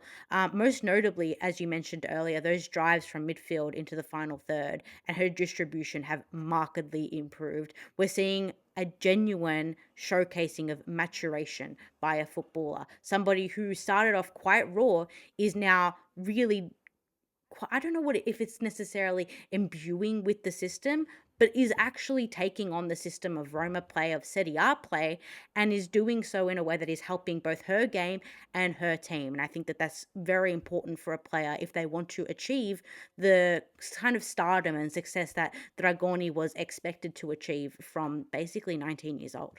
I think it's harsh to say that the 7-4 goal assist doesn't paint the picture, because games, I mean, like that's not but it's not about that. It's not about the amount of games, because I mean, I think GA doesn't really matter for under 20-year-olds. I just don't think it does. I think it's unfair, especially when she's playing that deeper role sometimes, as you've mentioned. She's playing in the 8 sometimes. Like, that's not fair. But also, they only scored 44 goals this season. 11 out of 44 to be involved in. Plus, we don't include pass to assist, goal involvement, score involvements in that. That's a quarter of the goals are facilitated or scored by a 19-year-old. That's I don't think there's any other than Schroeder. Like, let's take out Schroeder in this stupid and anomalic center. But there is no other 19-year-old that's contributing 25% of the goals, strictly GA. And that's amazing. That's spectacular. I think obviously Barca are an anomaly. Schroeder is an anomaly. Let's go the actual balanced, fair leagues. Roma were 11 points ahead. This girl got 11 goal contributions and contributed over a quarter of those goals. And I just think that triangle, as you've mentioned, is a triangle of terror. Like, this is the 3 that were basically shoo-ins for both of our teams. Yeah. And I think alongside her to her left is Greggy. And Greggy is probably the most underrated player, not only for Roma, but one of the most underrated players in the league, playing more of a metronomic connecting role, as I mentioned earlier. It's that regista that we've seen in Italian football. She has as a 26-year-old, being one of the most complete midfielders that we've seen, not only, as I said, in the league, but I think Europe-wide. Take away the devastating Roma performances in the Champions League, and you have a player there that is incredibly versatile, incredibly important, and is probably the most relied upon player outside of Giuliano in this team. And it's because of her impact. It's because she is the one who is able to transition the ball from defense to offense in ways that are so succinct, so expedient, but so well done. We're not seeing any loose passes from Greggy anytime soon. It's a receive, it's a turn, it's a pass off. It's something that I think a lot of teams in the world desire, which is a player that is basically Kira Walsh-esque. We wanted it since 2023. We've wanted a player who can make those great long balls, but can also play those short 1-2s. And I think that she does those to such a high level that we're seeing 22 games a season, basically up to 2,000 minutes played in this season. And she's doing it so consistently that no one is questioning her role in this team. No one's questioning her role in the Italian team. I think she'll go down as one of the most important players for Roma, alongside, as I mentioned earlier, Giuliano. You mentioned the FC Köln legend, Kira Walsh. I mean, after all that stuff, I mean, yeah, no, I agree. Compare it to any deep-lying playmaker. I said Clara Serra-Jordi. You're saying Kira Walsh. I mean, these are scarily good names in the world of WOSO, and I put Greggy in that category. And then, I mean, you mentioned Manu G. We will talk more about Manu G anyway, because I assume we're going similar routes in terms of player of the season. But I want to know, who are your doggies? Who are your left and right midfielders? Leggy, have you picked actual wingers? Have you just gone strikers in left mid? I mean, this is what I have to expect with Scappa Patiki's ball, right? Well, yes, we've gone wingers as fullbacks, obviously. But I do think that maybe not. Nishla is fair. I was assume going you to have say, Nishla on one side. maybe not my right-sided player, but definitely my left-sided player. My left-sided fullback is Nadine Nishla. She's 25, as we mentioned earlier. She is an incredible versatile player. She's got that chameleon-esque quality in her, where she can play on either flank. She can play in the 10. She can play in the 9. Whatever system that Como want to put in front of her, she will play the best football that she can with it. I think she's Como's best player quite easily. She, in terms of statistics, is absolutely killing her opponents in her own team, her peers, by miles. Her goal contributions are like threefold that of the nearest competitor, that being actually Alex Chidiac, fun fact.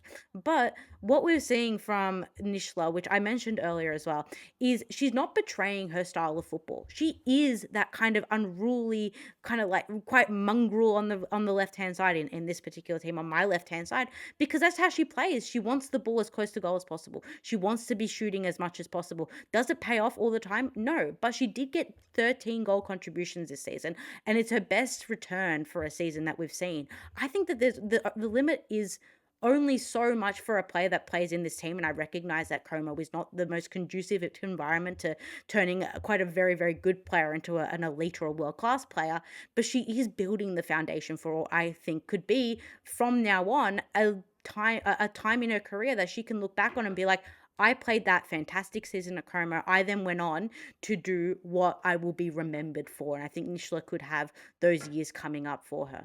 Azzurri needs a player like her that's gonna like put her own name on her back and be like, and I say that in like not like a physical sense, but obviously the Italy need a goal. Let's inject me into this game and see what happens. The Nishla of it all, you know. Like I've seen her so many times for Como just decide, give me the ball, give me the ball, and she's commanded that respect. Her and Chids is such a good combo because Chids plays such beautifully crafted balls to her with both feet behind her back, all that stuff. I mean, obviously this is just going to turn into Chids glaze, but I mean, them two together is such a good partnership, which is why I would give her one more season at Como and then see what happens. But ultimately, Como is such a nice football club, and I think this is what's going to happen, is that teams are going to get to Como, players are going to get to Como, good players are going to get to Como, and maybe decide that we can build this club up to what it's supposed to be, because the facilities are world class, like literally second to none. The location, the fans, the loyalty, they've got everything that a big club has, bar the results. And it's only because they're an embryonic business club, right? Like they're going to be huge. Obviously, what's happening to their men's side is being echoed and shadowed into their women's side as well. And there's no reason why Nishla and Chids could not run doggies around the league yet again for next season. And I think that what we've seen with also the rise of their other Como compatriots, there are 2 Como teams in the Serie A the next season, and there's a reason why. Yeah, It's because crazy. Como has all of a sudden become not just a tax haven, but also a footballing haven. And it's conducive and is creating genuine appeal to come and play for these sides, even without European football and finishing mid-table. 100%. And then who's on your right side? Yeah, so my right-sided player I have diverged from you is Breakout from Fiorentina. And Fair enough. I guess I moved Dragoni. You've just got Bredgard instead of Magul, basically. yeah. That's what you've done, yeah.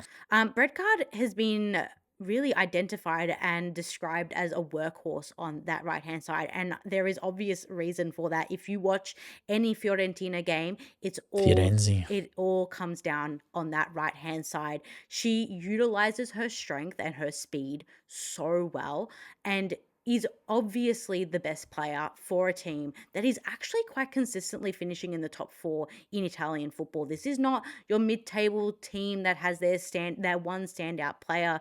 This is a team that is creating some sort of legacy in the Serie A based on their last few seasons. And I think that what we've seen from Bredgard is technical quality, maturity, just explode onto the scene. And I think that these 6 goals, 6 assists, yes, she has one of the top 5 goal contributions stats in the league. I don't think that even goes a little bit in talking about like how good this player is, how there's a reason why so many teams probably are looking for a Bredgard-esque player, not only in the Serie A, but in terms of those mid to high level sides in other leagues, is because she is incredibly strong, but also like quite graceful on the ball. She has these like qualities of her game that are so appealing for sides who want to have that, that real explosive talent, but also somebody who can slow the game down, who can be quite like intelligent in their movement. And I think we've seen it with the matching of the goals to assists. She's prolific in front of goal, but she's unselfish in the way that she wants to distribute the ball to her forward line. And I think it's one of the reasons why Fiorentina have gone on to have another fantastic season. It's because they've been able to keep up with the likes of the other teams around them and their own goal contributing absolute craziness. I mean, they're the only team that I feel bad not having a player in, basically. My favorite player from Firenze the entire season, if we're looking at, yes, they came 4th. Yes, they copped a few goals. They ended the season really strong to pip Lazio, basically, and make sure that they beat Lazio in that last game of the season to make sure that they were in 4th over them, which is impressive considering Lazio have some serious ballers in their side. But Bredgard is probably the jewel in the crown. Severin is a good shout. Yanogi started the season so well. I don't really know what happened to her in the back end. I guess they just can't play a full season, which is kind of depressing. But obviously UNSUNG, another good player. Fiske Strand is a very decent goalkeeper who had some very good moments this season. But Bredgard, look, I agree with you in the sense of what you said before. They do play a back 4, so she isn't really that doggy's workhorse, but she does have good recoveries. She does work hard. And again, the thing you didn't mention is the outside of the Femminile, she's also doing the business because she's playing nearly full 90s for Denmark in a Mikkelsen's Denmark, where she has to do the hard work on that side, right? Like that's the way they play. They play that 5-4-1 kind of style with Pernilla and Fleur, and sometimes it's a 5-3-2, and then Bredgard is forced a bit wider, and they have to like find a way to make it malleable, facilitate space for Bredgard to be like, again, Fleur is not the fastest, Harder is not the fastest, so she has to play in that middle of midfield park and then allow a player that, I mean, absolute legend at Roma in Frederica Thorgerson to be on that right side. I mean, the goal she scored, the goal she scored this season will be in my goal of the season contenders, but she has so much versatility that is completely unlooked in. I want to see it more in the Femminile. I think she needs to play more centrally, and I know it kind of takes out an aspect of her game, which is, I don't know, her dribbling, her ability to successfully win duels and get touches in the oppo box. But I don't know, I think her passing stats are amazing. I think her passing stats can only get better, and I am really excited to see more bread in the bread guard, you know? Jeez. Yeah. Great shout. My two striker duo is Selena Fleur and Tessa Volhart. The easiest positions to fill in for this team. I think that we know what Tessa Volhart has done for Inter, has done throughout her career. I do think she is the most relied upon player in the world for their respective team, and I don't think she cares. And I think that that's what's so interesting, but also quite humbling about the type of player that she is. She doesn't care that she is playing X amount of games at 33 years old, because she has a purpose for this team. And I think that there's a reason why Inter have decided to play quite an anti-Italian football in the Serie A, which is that transitional style of play, because they have someone like Tessa Volhart so willing to do the dirty work to carry this team. And I think it would be slightly offensive to say that she is just their only good player, because you'll talk a bit about some of the more underrated Inter players later, but I think she is quite easily the best player in that team, and arguably probably the best player in terms of, if we're looking at every single team, who their best player is and who their second best player is. I think that she has the biggest gap between what she is as their best player in comparison to their second best player, and that's just a testament to her quality and how good she has been. The numbers speak for themselves. But I think Cecilia Fleur has been probably the biggest breakout star in the Serie A this season, in terms of the fact that she came from basically nowhere. I mean, I don't want her and the Shook are unbelievable. But in terms of numbers, I think that it's easily Cecilia Fleur. But I think more so for the fact that, as I mentioned earlier, you can do it in Tampa Bay, you can do it in the domestic league, and then you have that one opportunity to go to Napoli and play 22 games in a season and get the numbers that she got: 11 goals, 3 assists. This is a player that has done the hard yards and is reaping the rewards from it, as I said earlier. I don't think that her youth is like indicative of her play. Her inexperience is not suggestive of any sort of immaturity. More so, she's learning on the job in a way that is actually quite different to the type of players we're seeing now. Usually players who are younger come in playing a system of football and stick with that mostly for the rest of their playing careers. But much like the Danish in this case, but much like a lot of the players of the past in her positions, she's moving around and just picking up different types of play, different versions of what it is to be a number 9, and adding it to her repertoire. And I think she's a better player for it. 100%. No questions about it. And that, I mean, who's your manager? Who's you finishing it off? Is it obviously it is Ross? Yeah, is Ross the boss? Yeah. Ross the no longer boss? Yes. Which is very, very hilarious. I just think it's funny. We will talk about that later on in part 2 of the podcast, but we will jump swiftly into the awards session that wraps up our 2 teams, and we'll go into player of the season. I mean, we kind of covered this as well. I assume you haven't gone any different to me. I mean, when you're the double winner and you're the best player 2-3 seasons in a row, you've created a body of work of over half a decade, better part of a full decade. Manu G is just, I just love watching her. She's one of my favorite players outside of City to watch. And I mean, the only thing I wanted to mention in the player of the season part of it is how I'm going to mention her in, like, I'm going to kind of mention her in the goal of the season as well. She could kind of win every award here. She's underrated. She is the player of the season. She could win goal of the season and is involved in amazing moments in the best games of the season as well. Well, I think what Manuela Giuliano has, which is distinct from her peers, both in Roma but in the Italian league, is a level of self-assurance that she can do a job anywhere you put her on the park at any stage of the game. She obviously starts a majority of Roma's games, but she could come on and they're losing 2-0, 3-0 even. We've seen it this year, and she has the impact and she drives that team to success. And I think there is no Roma, as I've mentioned earlier this season, there is no Roma without Giuliano. I don't think there's a Giuliano without Roma.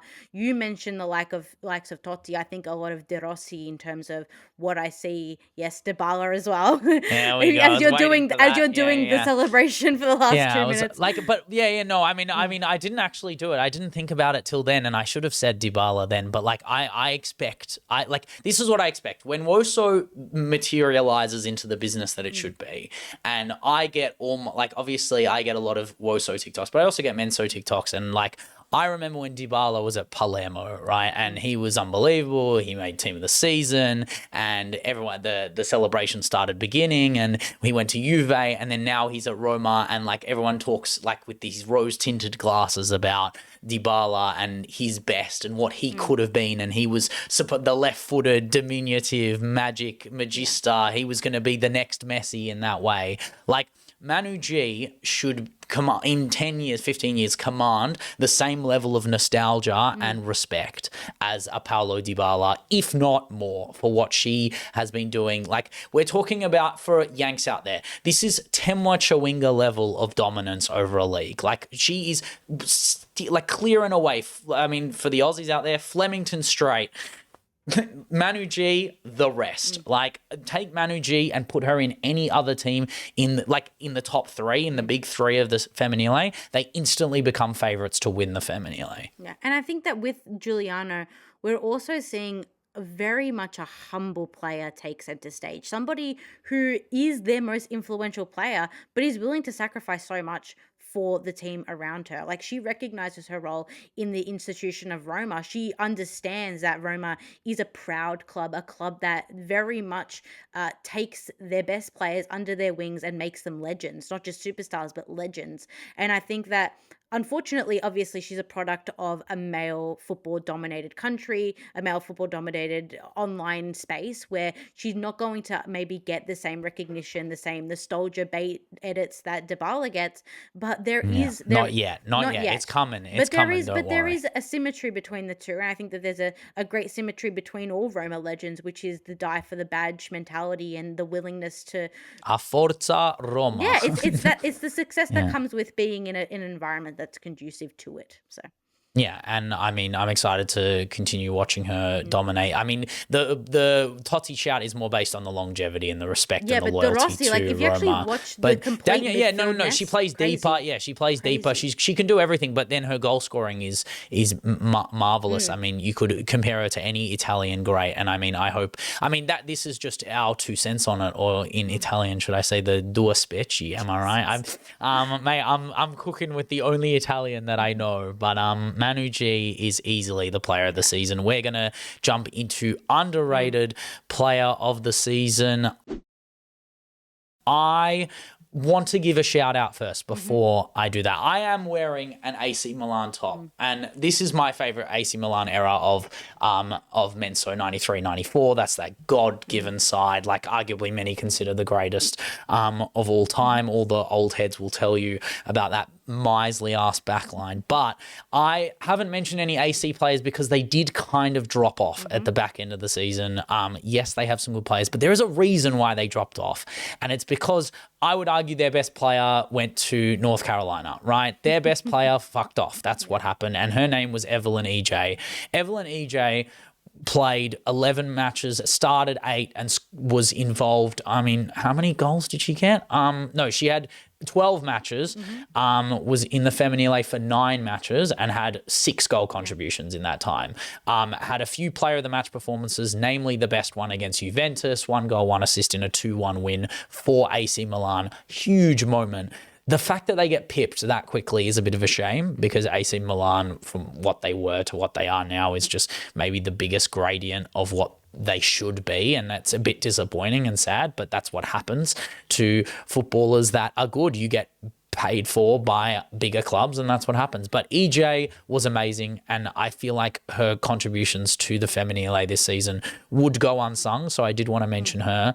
But it has to be the girl that I shilled for the second half. Once Evelyn Ijeh was gone, we had a new foe rise, the Maltese wonder kid, Hailey B. Bugeja baddie. She is so good. She is such a good footballer, and I love the way she burst onto the scene this season. Like, she was getting minutes off the bench. She wasn't really like finding a semblance of form and time, and yes, she was getting little goals, cheeky goals here and there against Tanana. She was playing in, I don't know, Europa Cup qualifier games. Like, obviously, like that's the kind of minutes you get as like a youngster in this current generation of what WOSO is now. But it was the breakout game on the 14th of December, Inter Milan versus AC, the almighty derby, 5-1. Yes, I mentioned Vilhjálmsdóttir got 4 assists. Who got the goals, Leggy? Yeah. Who came on? Who scored the winners, right? So in the 46th minute, Gliona Benedetta comes off. They move Magul deeper. They move Chisa wide, and they bring on Bugeja, and she got a second half hat trick. In fact, the 58th till the 82nd minute, basically a 24-minute hat trick. She smoked them in the Milan derby away from home, and then from there basically started most ever since, and dropped goal on goal, smacked Tanana, did really well against Sassuolo, did really, really well in the back end game, the other Milan derby, to basically be the hero of both Milan derbies. Now we know she's a big game player, scored against Napoli in the 2-2 draw. I love the way she goes about football. She's direct, she works hard, she's even got an assist in her here and there, and I think her long balls are decent too, but obviously it's her speed, it's her power, it's her knack for goal that is the most impressive. She's good at dribbling. She wins so many fouls. I think her defensive work can do a bit better. Yes, I think she can be a bit better from the front, but that's what happens when you're 22 years old and you're young and you haven't got the respect currently just yet. Yes, she's playing for the national side, but Malta are not incomparable to the best of the best in the European qualifiers. I mean, it's just unfair for her. But I mean, yes, things didn't really work out at Orlando, but I'm glad this is basically the breakout season for her. And I think that Inter really are conducive to young players being stars. Bugeja being an example of that. I'm thinking of Paz, the Argentinian player. I'm thinking of Tomasevic. I'm thinking of, obviously, I mentioned Milinkovic myself, but Robertinelli as well. Like, these are players that are 21 and under and are doing and playing games of great consistency and are really building themselves a repertoire or really a CV of true great Italian football, or playing great Italian football in a team that plays a traditional Italian football style. I haven't seen an Inter game where they haven't played a 3-5-2 traditionally with the 5-back system, and I think that's. And Leggy, who did they just get back, by the way, from Hoffenheim? Nikki Van Dijk. Yeah, exactly. Nikki Van Dijk, 23 years old, yeah. Dutchy, played with Serci, played really well with Serci. I wonder, I mean, she'll be playing European ball with Bugeja next year, and I think that's going to be the combo if they don't have Tessa, and then this is who they've recalled. I mean, I hope that's the plan. That's the structure that they're going to be able to facilitate a partnership together, albeit young, but aggressive, hardworking, and want the best for their team. And to have a player like Detroit behind, to have the experience of a player like Polli to learn off as well, and is more mature age, but then having Magul, Ivana, Andres, Bartoli, that's how you build a structure of the hybridized of youth and experience. Yeah, I agree. And I think that this is why I kind of wanted to go for my underrated players of the season. I have one honorable mention and one actual player of the season. And this is why I wanted to go young, because I think that it's important. And I wanted to go goalkeeper, because we haven't picked a goalkeeper for our underrated player of the season yet. Originally I was going to go Rusek, and I think that I did that because I love Yeah. her. I just Oh my do. God. I I love her so think much. Leggy has a like serious like I mean at this point is it a love in?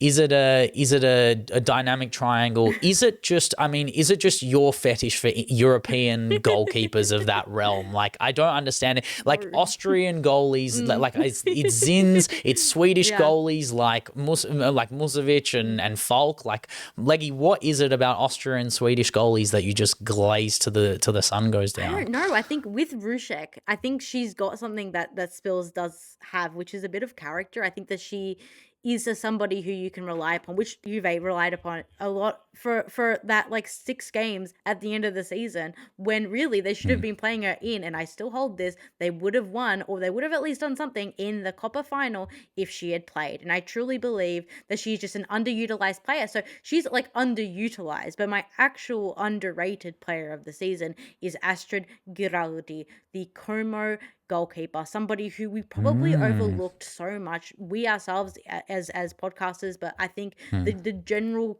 media, women's football media consumption, or the consumer, overlooked, because Como have these big star players coming, these big attackers mostly, but we have a goalkeeper here who is statistically the second best goalkeeper in the Serie A. This is somebody who, unlike Baldi, has genuine defensive problems ahead of her, but she's making 3.4 saves per 90 with a 76.3% save percentage rate. 8 clean sheets to her name, big games against big teams. Yes, she slips up, and we can recognize that. I remember the Roma versus Como game. She wasn't at her best, but I think that that's not wholly on her. When you have such an unstable defense in front of you, you can only do so much. And what we've seen here is a genuine full season, 22 games from a 23-year-old keeper in Italian football, a league that we know, we've commented on about shots from everywhere, attacks coming out of nowhere. She's been able to hold herself. 23 goals conceded in 22 games is nothing to, be shy about. Like this is 21 goals, sorry, 21 games, 22 goals conceded, I should say. I rate her so much, and I think that Como is only limiting her, but really Como is only limiting their best players from doing great work. I think that she could be a goalkeeper in any of the top 3 teams, bar probably Roma in the league. I mean, the question is, now that they've got Capoletti back from loan as well, that will be the real question of who starts and who does that. I mean, you mentioned Gilardi. I'm happy for you to pop her in. I mean, her recoveries and her save percentage was spectacular. I think she's a really, really good goalie. I mean, I've mentioned Sophie Howard. She got in my team of the season. Like, she's in basically every single defensive stat, and her contributions do not go unnoticed. I think maybe I was focused a little bit more on the defensive unit and structure. And yes, they do cop a lot of shots, and she does make a lot of saves, but I feel like Sophie Howard has had a season and a half, and so has she. And I think that is a testament to where they finished up in the league, despite the fact that they're a infantile structured Serie A Femminile side. But that moves us into goal of the season. Leggy, kick us off. Do you have a goal in mind? Do you need me to do a top 5 again? No. Because I can if you want me to. No, I'm okay, because Yeah. I know that there were so many goals this season, and as I just mentioned, they come from everywhere. I mean, it's not a Serie A game with at least one goal from outside the Crazy box. goals. I love, because they play so deep, they have to shoot either from so far out, or they have to do acrobatic magic, and that's what I when love. when I was going through YouTube and looking at all the highlights, trying to find my goal of the season, so many goals come from the most ridiculous of angles on either pocket. It's Femminile, it's What? calcio ball, Like mate. This crazy. is it. This is why people say football's dead and we don't get like magic in football. Watch the Femminile. You can't score the shitty pep goals, as people call them, right? The I think it's beautiful football. Don't misquote me there. But I love my bald goat. We're not going to be the same without him. But the goals that I see in the Femminile, this is the Luddite football that people dream of right here. Yeah, I have one in the league, and I have a quick cheat, and my quick cheat is in the cup. So in the Serie A, final cup, Oh, the you're talking Super about the Cup. Italia. The Oh, the Super Super Cup, Cup. yeah. Oh, mate, we did the TikTok on this, Yep, didn't we? yep. Yes. And Oh my God. Jarelli's back heel flick winner. She played 32 minutes. Bellissimo. Oh, Oh, it was a good it goal. was a That great back goal. heel was crazy. Yeah, Yeah, but I that won't is. I count mean, it. is that her last? Is I that think her it might be last one of her goal? last goals, if not her last goal for Oh Juve. my God. If it If that's her is, last that would goal, be that insane. is religious, like doctrination right there. That is like folklore. I mean, again, Girelli goes into a Mount Rushmore of the Serie A, and what she means to them is unparalleled. But I think her last goal was against Sassuolo. Yes, that Roma One of Coppa her, that Italia was one final. of her But last to be goals. fair, again, it was the last trophy she Yeah, got. and she won it for her own That back heel. yeah, the Serie A Women's Cup, to have won, that was her first one as well. I mean, she won absolutely fucking everything for all the time she was in. But yeah, that's a great shout. That's And my it cheat. isn't Femminile, but No. I'll give it to you. That's I'll my give it cheat. to In you. the league, it's Dragoni versus Parma in round one, all the way back in round one. This is the fourth goal in a 4-0 rout, and Dragoni picks up the ball just before the halfway mark, takes on about 6 players driving down the kind of center right channel, and then out of nowhere cuts inside, cuts back outside, and takes a shot near post to the top corner. I mean, like, to do that first round of the season. I mean, you've played at that point like only 10 minutes. It's a super sub performance from her as well. Like, just such Crazy. a good goal, and such an indicative goal to what Dragoni would be doing for the rest of the season, which is exploiting the fact that players just don't want to touch her when she's on the ball and she can take on 6 players and score.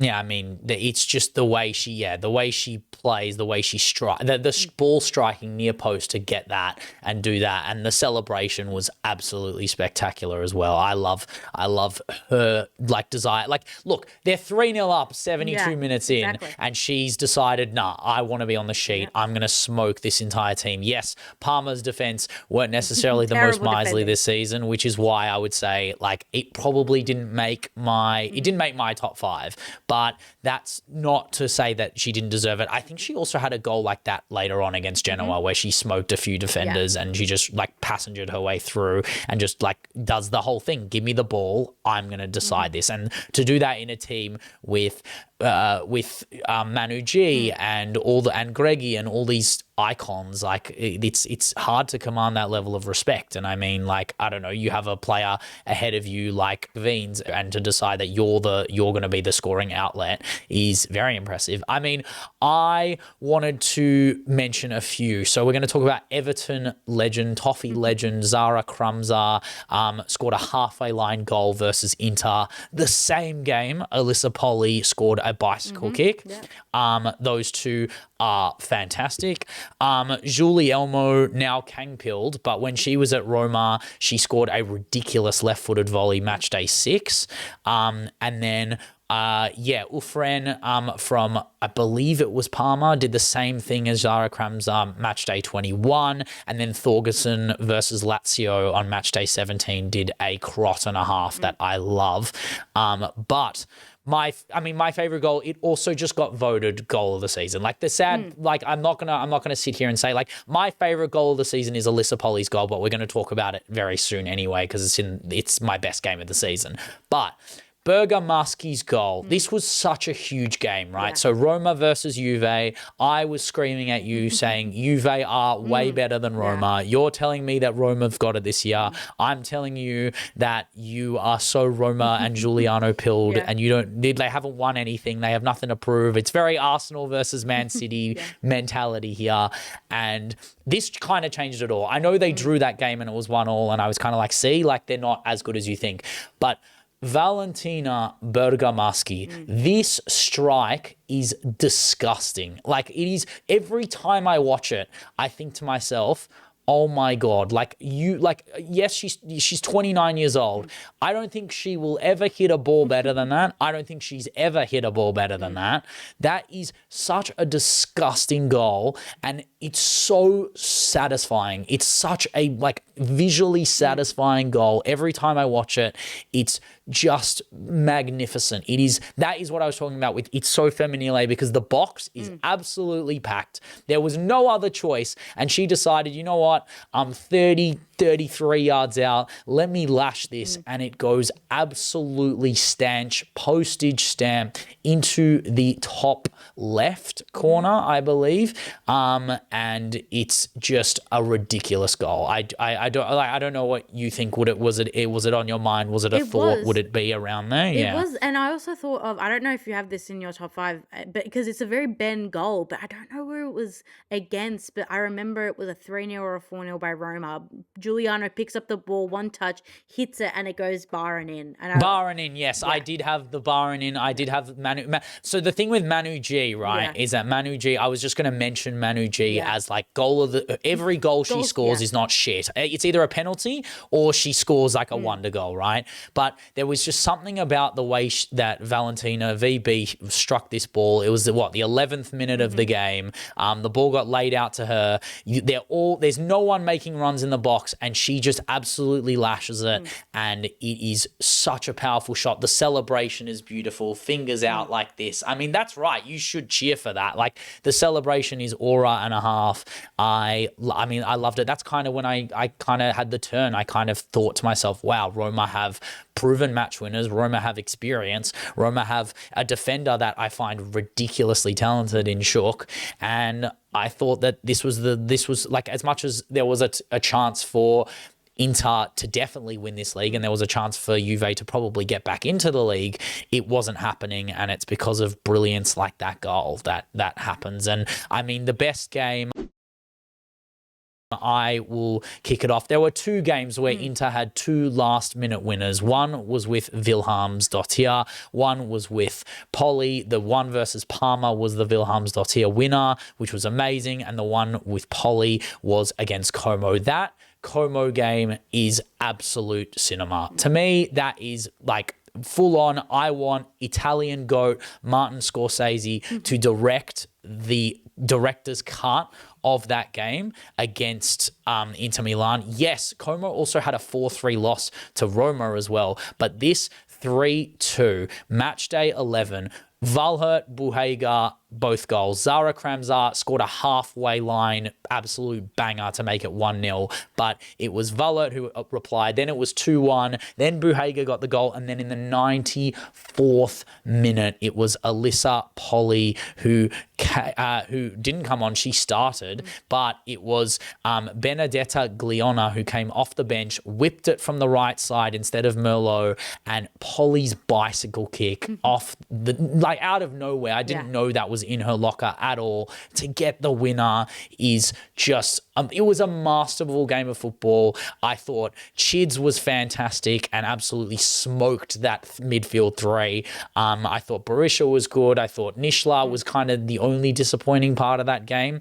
And as we mentioned, Gilardi, I mean, it wasn't her best game either, but Runasdottir was decent too. Milinkovic was amazing. It was just a really, really fun game of football that is kind of anti-calcio in a way. I think it's really funny. If Polly had missed that bicycle kick, we would have laughed so much, because like, you don't expect a player I never expected her to try it, nevertheless score it. But if she'd done it and failed, we would have been like, what the hell? Yeah, no, why have you tried that? Why have you done that? There is literally no middle ground. There is no fine line. You're either idiot or hero. Yeah, she rolled the dice. In Menso terms, I'm trying to think of it. It's kind of like if Granit Xhaka decided all of a sudden he was going to score a bicycle kick. Like, that's not going to happen. I would go Chris Wood. I'd go Chris Wood. Oh, Chris Wood, no, he has the quality. That's crazy. No, but it's like no, he has the quality to score a volley. I just don't think he has the like, if he went up for a bicycle kick and he scored it, everyone would be like, oh, Chris Wood, amazing. Like, this is what he does. He gets on the end of things. And Polly does have that natural intuition.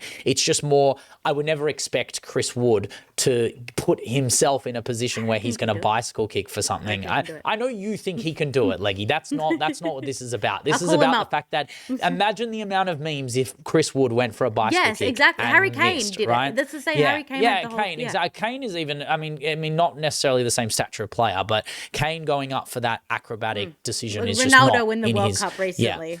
The only other game I thought of that was close to this is, but not from like a close game sense, is the Milan derby with the 5-1 into smoking AC in their backyard. We mentioned it before. Valets double hat trick of assists, and Bugeja Baddies arrival on the scene, the burst on the scene, the Micah Richards-esque half of magic. I mean, it was just beautiful. I love Milan derbies as well. There is some spice in those games too. I had two options here. I could have gone, and they were both 4-3 finishes. Originally, I was going to go for the Roma versus Como game because I thought that... Yeah, Coney Roma. Yeah, that was an unbelievable match. That was definitely in the list. Chids was amazing. I mean, Chids turned up in every... Chids is the opposite of a flat track bully. True. She turns up in every single big game. Nishla was amazing in that game too. Winnie Heatley did not turn up in that game, which was very sad. That was But Winnie Heatley always has the worst games when her team has conceded 5 goals. And it's not just because like your defender in a 5-goal route. Yeah, it's kind of depressing. Like, I mean, that was an own goal, wasn't it? There was an own goal in that game to make it. I mean, it was, but the problem with that game is that it kind of died off. It died off around the 70th minute. Yeah. And this is why I wanted to go for the round 3 game, Fiorentina versus Milan. At the time, both these teams were kind of building up to what could have been a solid season above what we mid-table proposed of them to have. But this game started off with a Severini penalty, 26th minute, and then was quickly followed up by 2 goals in around the 32 and 37th minute, quick succession by AC Milan. They're 2-1 up at this point. They go into the half 2-1 up. Then Fiorentina, they get one back, 58th minute. Your Noggi, your favorite. And then it starts, and then it just goes into madness, right? So from the 58th, we have Milan scoring the 3rd goal. They're now 3-2 up. And I remember this game now. Yes, now I'm remembering this game. Oh my God! You think it's dead. You think it's dead, and the referee puts 10 minutes of extra time up on, and you're like, I mean, rightfully so. By the way, there was injuries in that game. Johansson comes off. Cherubini. There were a lot of subs. There were a lot of injuries. I'm here for it. But Yanagi decides it's my game, so she takes the ball. She hits it. It's the 94th minute. You're thinking, oh, okay, so it's equal points. They deserve it. It's been a chaotic game. Not for Triggersdóttir, it hasn't been. She comes on with genuine vengeance. I don't know where she got this from. It's against Milan. She scores the last minute winner. 4-3 in the 97th minute. Like, just absolute chaos. I loved it. I love how we've chosen games all with like the goalies that we picked in team of the seasons having absolute stinkers as well. Like you mentioned unsung hero Astrid, like at Como was donkey in that game. Giuliani, historic Milan legend, donkey in this game. So funny. I mean, the funny thing about this game, I mean, the reason there was 10 minutes at a time. Do you know how many fouls Milan committed in this game? They committed 15 fouls. In 90 minutes. That is calculable, by the way. And I love Alessandro Colelli, the referee, who was managing this game, moving players away from each other. You are 100% right that I was shilling Firenze to finish in that top 4. I mean, they ended up finishing top 4, so I'm happy with that. I mean, Milan a bit left for sore eyes, but again, Ijeh did leave. Kaivag was really good in that game. I wonder what Taya Kaivag's future is, especially Norway's need for a younger, like feisty, hungry winger who can definitely do it. I think there is a next incoming season that's going to be big for her as well. I think she's more of a one to watch if we're gonna do that for ourselves. But that is all we have for the Serie A Femminile, and that is all we have for part 1 of the podcast.